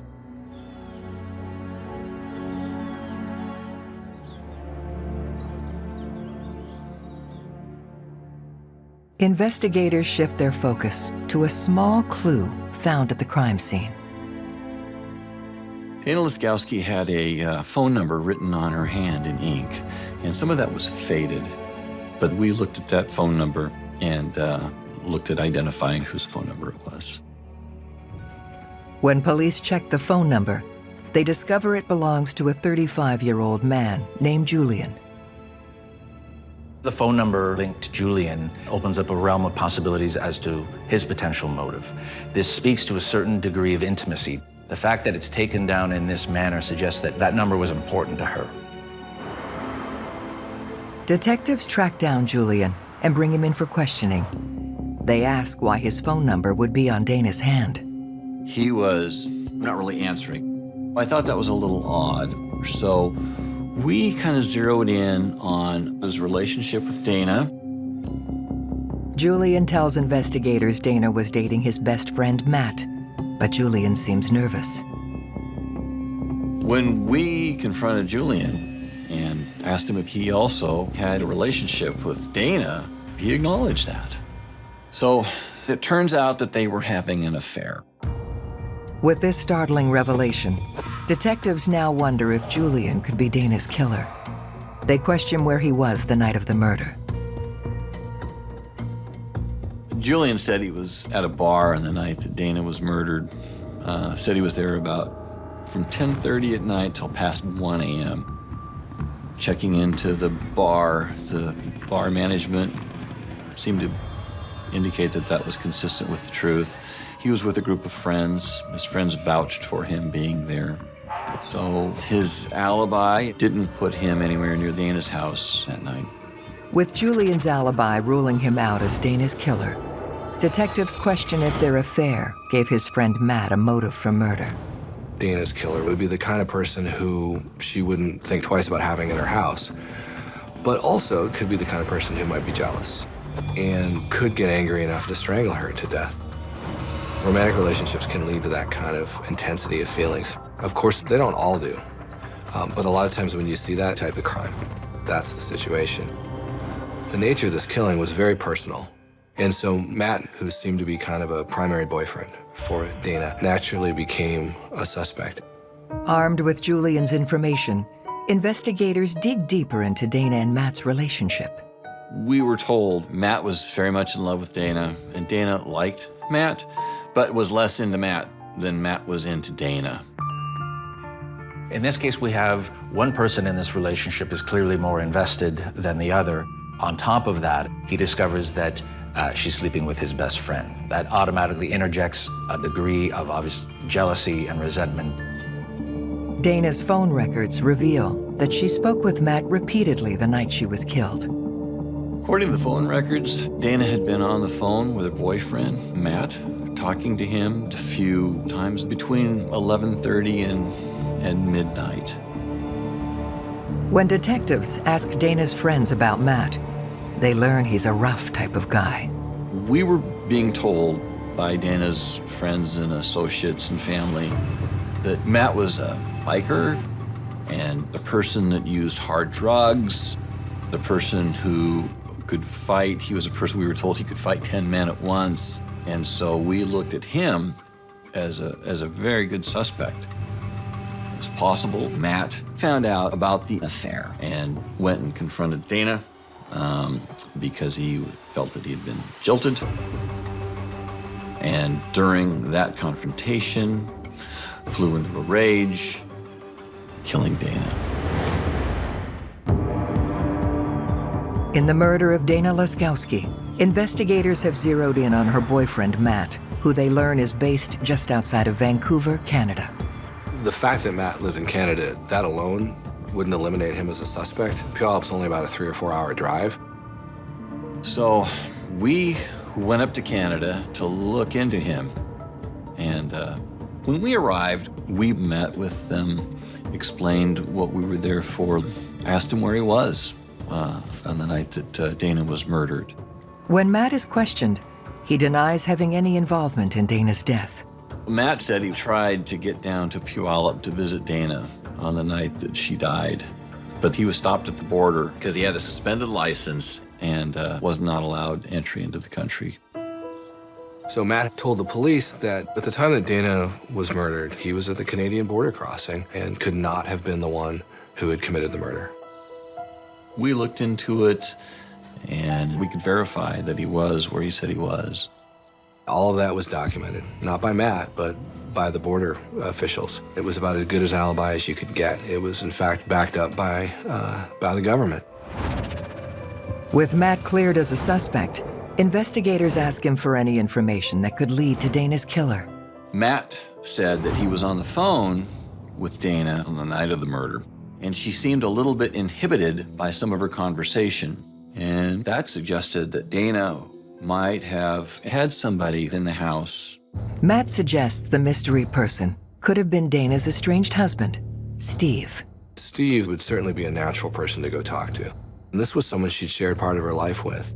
But the state of being separated is a difficult state to be in emotionally. And depending on what else was going on, it could lead to that kind of anger that was necessary for this killing. Steve might be jilted and angry enough to kill her, or they may just have had a planned meeting to exchange the children, could have erupted into a spontaneous argument, which led to the murder. All of these were possibilities that we had to look into. Detectives dig into Steve and discover he took out a life insurance policy on Dana. The factor of a life insurance policy would be a motive for murder for financial reasons. When we look at early typologies of murder, one of the earliest classification, even going back to the 1920s, classified gain or a financial motive as being one of the primary motivators for homicide. We also felt that passion, jealousy, anger at having the family split up would be a possible motive for him wanting to kill Dana. With Dana's ex-husband in their crosshairs, detectives bring him down to the station for questioning. As we talked to Steve about his relationship with Dana, he was found to be unusually locked up and reserved in his emotions, kind of a flat affect. He was not very expressive. Then, detectives notice another suspicious detail. It was noted that he had abrasions to his knees, and Dana had abrasions to her knees and elbows. We felt that the two of them might have scuffled together on the night that she was murdered. When we asked Steve about the abrasions to his knees, he said he got them playing baseball. But then one of the detectives that was there happens to be a real baseball fan, and he said it was his opinion that those abrasions were not consistent with injuries that you'd get playing baseball. At that point, Steve really moved up at the top of the list of suspects. But did Steve have the opportunity to kill Dana? When we asked Steve where he was on the night of the murder, he said he was at home 5 hours away from Puyallup. He said he put the kids in bed, went out and gassed up the vehicle, got up the next morning and drove to a local campsite. His alibi is interesting. The fact that the triplets are conveniently out of the house for the murder, that could be a coincidence. It could also speak to planning and that the children couldn't be there for that particular day because he had plans for her. The round trip from where Steve lived to where Dana lived is 10 hours. So we really looked at the possibility of Steve being able to put the kids in bed and drive to Puyallup, kill Dana, turn around and drive back, or have the kids in the car asleep, drive to Puyallup, kill Dana, and drive back. If Steve did make the trip to Dana's house, investigators know he would have needed to stop for gas along the way. We retraced the steps and the route that Steve would have taken, checked for possible places where Steve might have gassed up. We checked the surveillance cameras, any indicators along the roadway that would have picked up his car. There was no evidence to support the theory that Steve made that route. Not finding any evidence connecting Steve to the crime, investigators rule him out as a suspect. Now they eliminated all the suspects, and when they did that, the investigation kind of hit a brick wall. It was a source of frustration for them. We had reached a point in the investigation where we didn't have a very good suspect, a very good plausible explanation as exactly how the homicide occurred. We were kind of at an impasse, and with the positioning of Dana, the way she was covered with the blankets afterwards, that's very unusual offender behavior. So I felt it was necessary for an FBI profile to be done on the case. So I contacted the FBI. The local police department may not be able to say, hey, I've seen this behavior in the past. Hey, I've seen this indicator in the past for all the other homicides we had.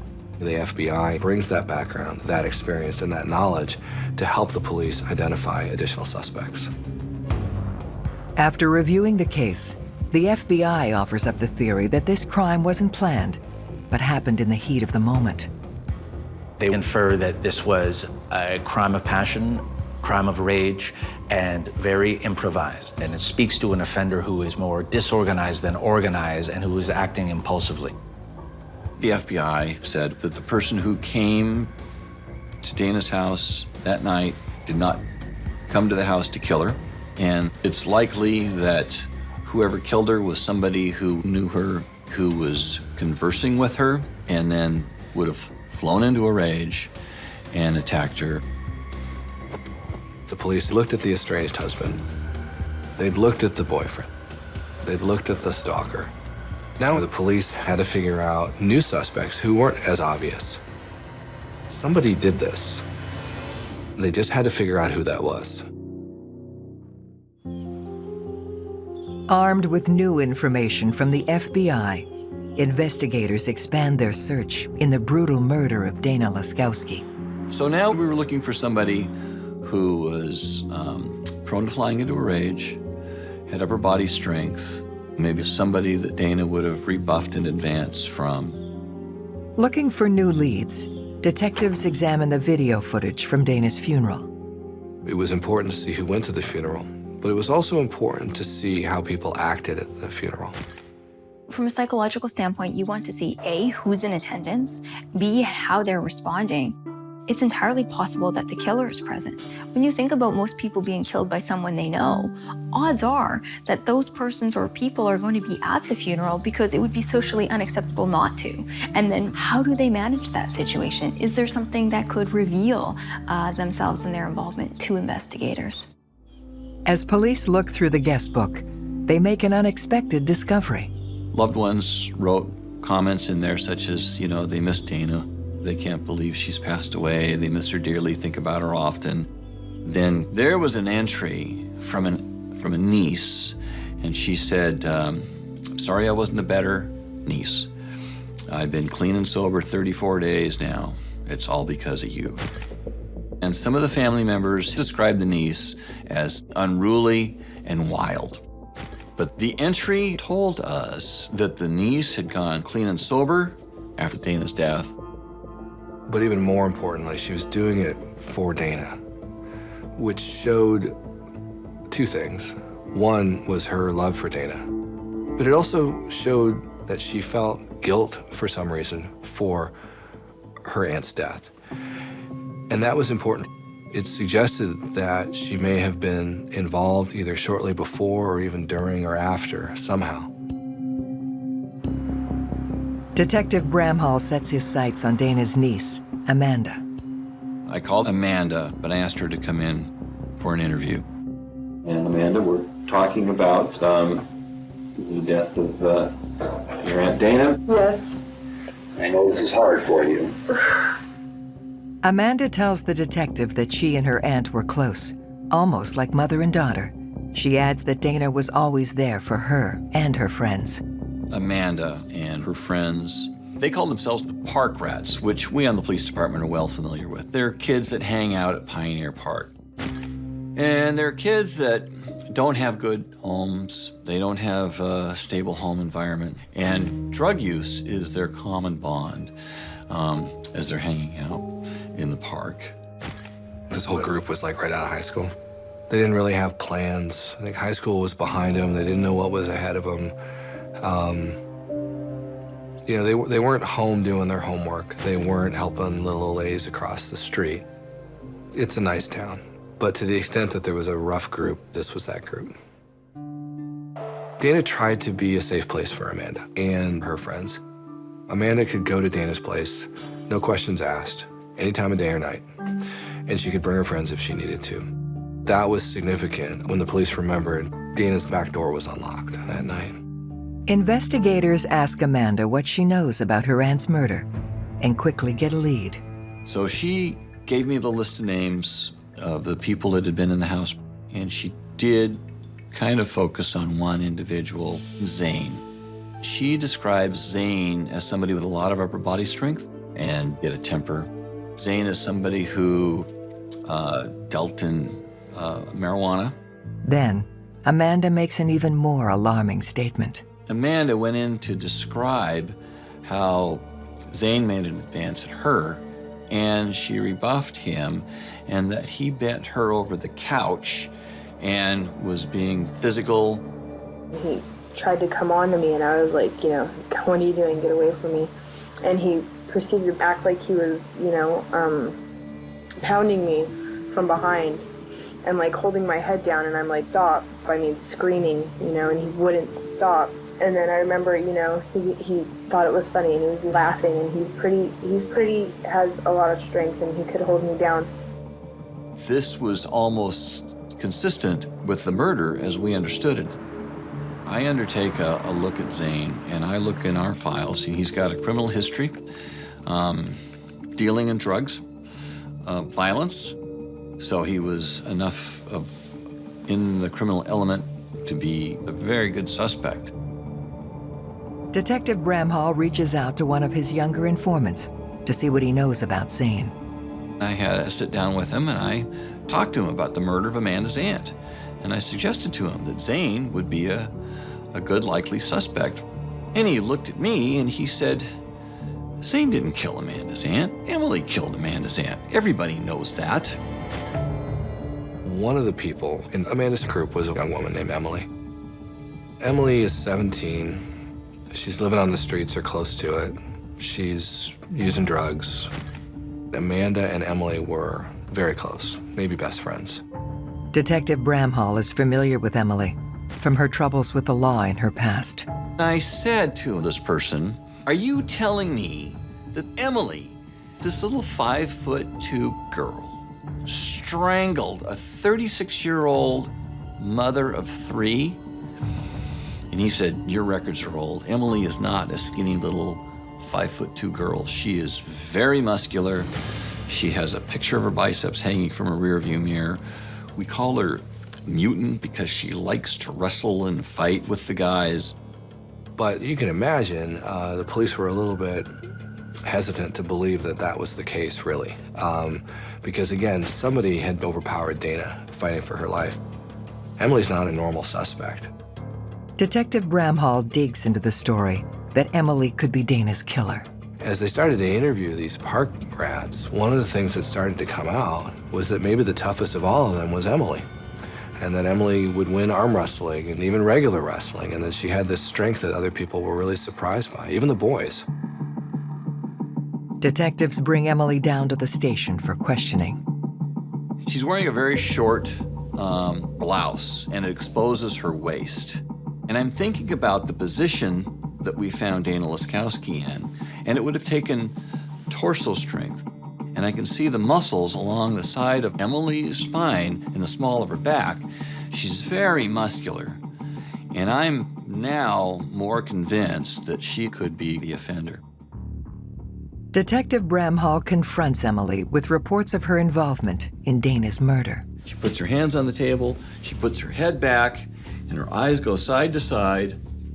And then she comes forward very angrily and she says, those people are lying. And I said, oh, really, Emily? All those people are lying. You're seriously driving me insane. I didn't murder Dana Lascowski or whatever. No, there's no way it was me. There's no way. No. And at that point, I was very persuaded that this is the murderer. Police drill down on Emily, asking where she was when Dana was killed. Emily and Amanda had told us that they were at a party at the time that Dana was murdered. I was completely high out of my brain. And I was with Amanda like the whole time. I found out that Emily and Amanda left the party at the same time another individual left a party.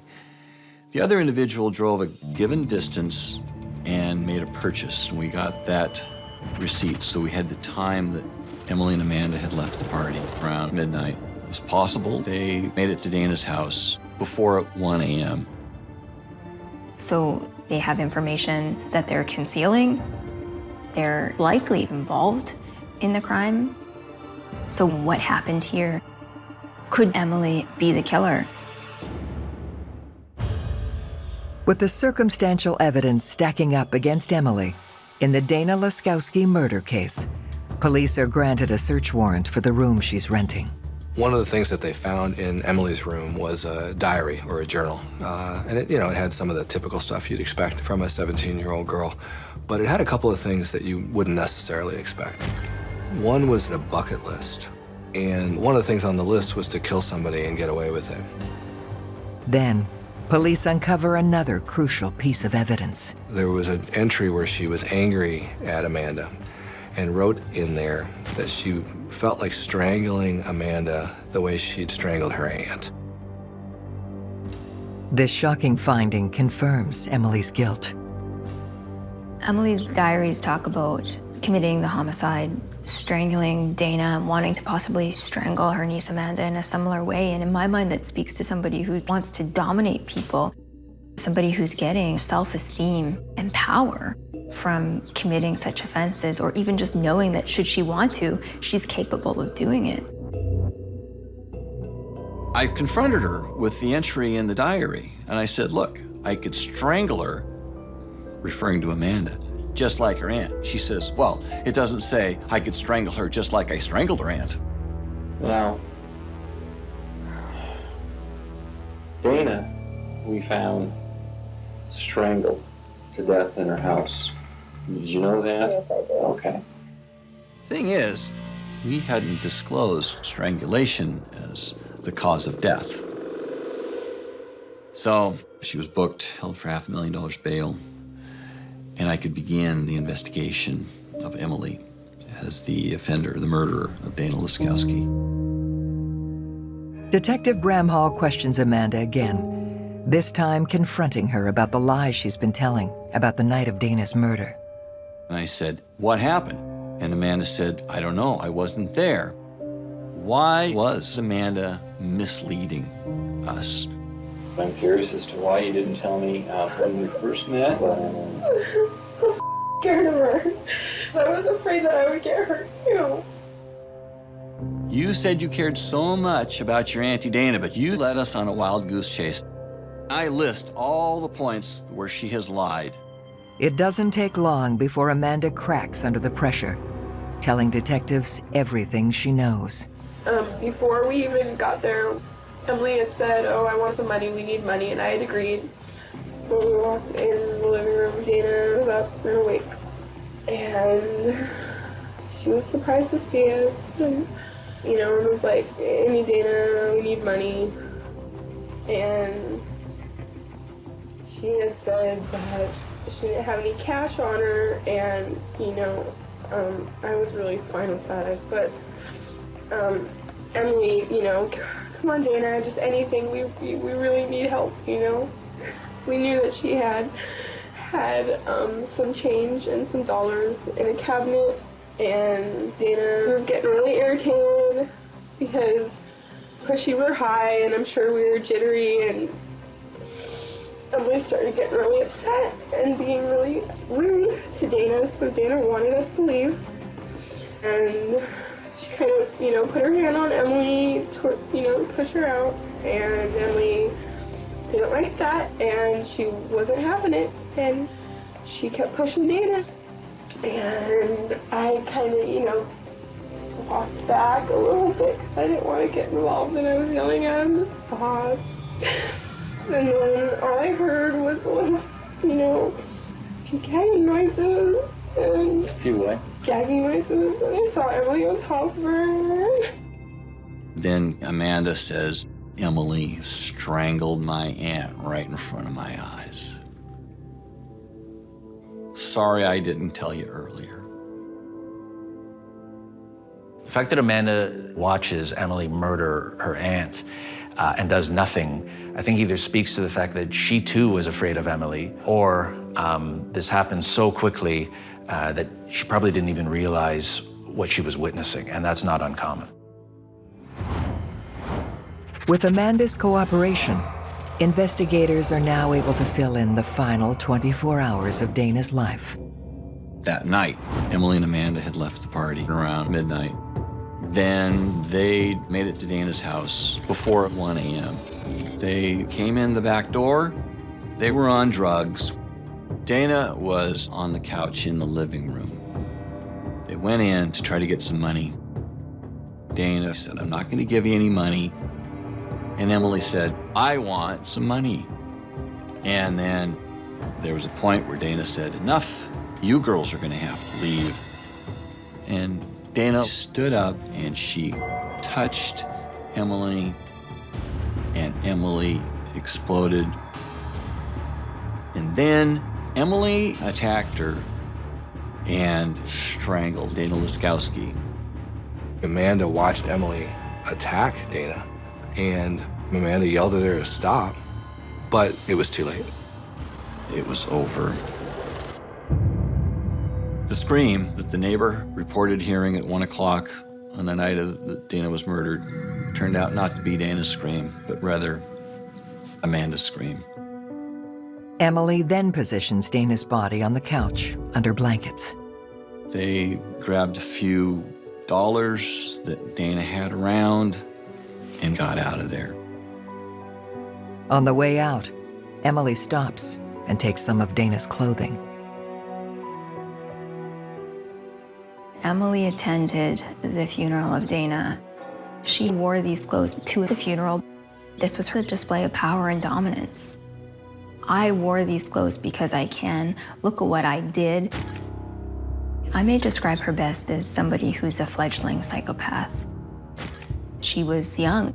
Typically, psychopaths are adults. It takes several years for behavior to develop. We clearly see there's a pattern here of conduct disorder, and then there's a murder. The one unanswered question plaguing investigators is motive. Emily told her friends, "Well, Amanda kept ditching me for her aunt." And Emily specifically said she was not sorry she killed Dana. Perhaps Emily wanted to kill Dana to have Amanda all to herself. Amanda, she was reportedly close to Dana. It's entirely possible that she killed Dana as a message to Amanda. Amanda was present when this occurred. So what message is that sending to Amanda? I've done this and now I can do this to you? Despite her role in Dana's murder, Amanda is given a plea deal and sees no prison time. We had a lot of discussion about what we're going to do with Amanda. We certainly had her for robbery, but I felt that we needed her as a witness because she witnessed the murder. And if we charged her with a crime, she'd have the right to remain silent. So we decided that we were going to treat her as a witness. With Amanda's testimony, Emily is charged with the murder of Dana Lascowski, but her case never goes in front of a jury. Emily pled a Newton plea wherein she does not admit guilt. She just admits if she were to go to trial, there would be enough evidence to convict her. Emily was convicted for manslaughter in the first degree. She received a sentence of about 7 years. After serving just 5.5 years in prison, Emily is released in 2008.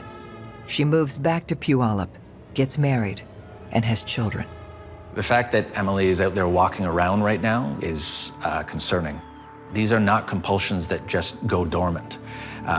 She's already killed once. She had no regrets. She wore the victim's clothing to the funeral, much the way serial killers carry around souvenirs and trophies taken from their crimes to relive it. She should be under continued observation by police. This case was a genuine whodunit. Most of the murders we go to, we know exactly what happened even before we get there. This one, we didn't understand going into it, but we were able to get on the right path to get this solved. And I'm glad to bring it to light. It was my job to do it, and I did my job.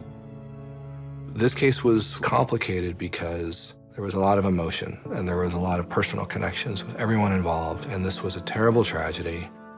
A woman, a mother, an aunt who shouldn't have died that night. And then a 17-year-old girl who killed her, who shouldn't have killed her that night. And no matter what the justice system does, it doesn't bring Dana back. Everybody loved Dana, and she is out of the life of her father, of her mother, and her kids are triplets. They were 8 years old at the time, and they grew up without her. So this is not justice, but in murder, nobody good wins.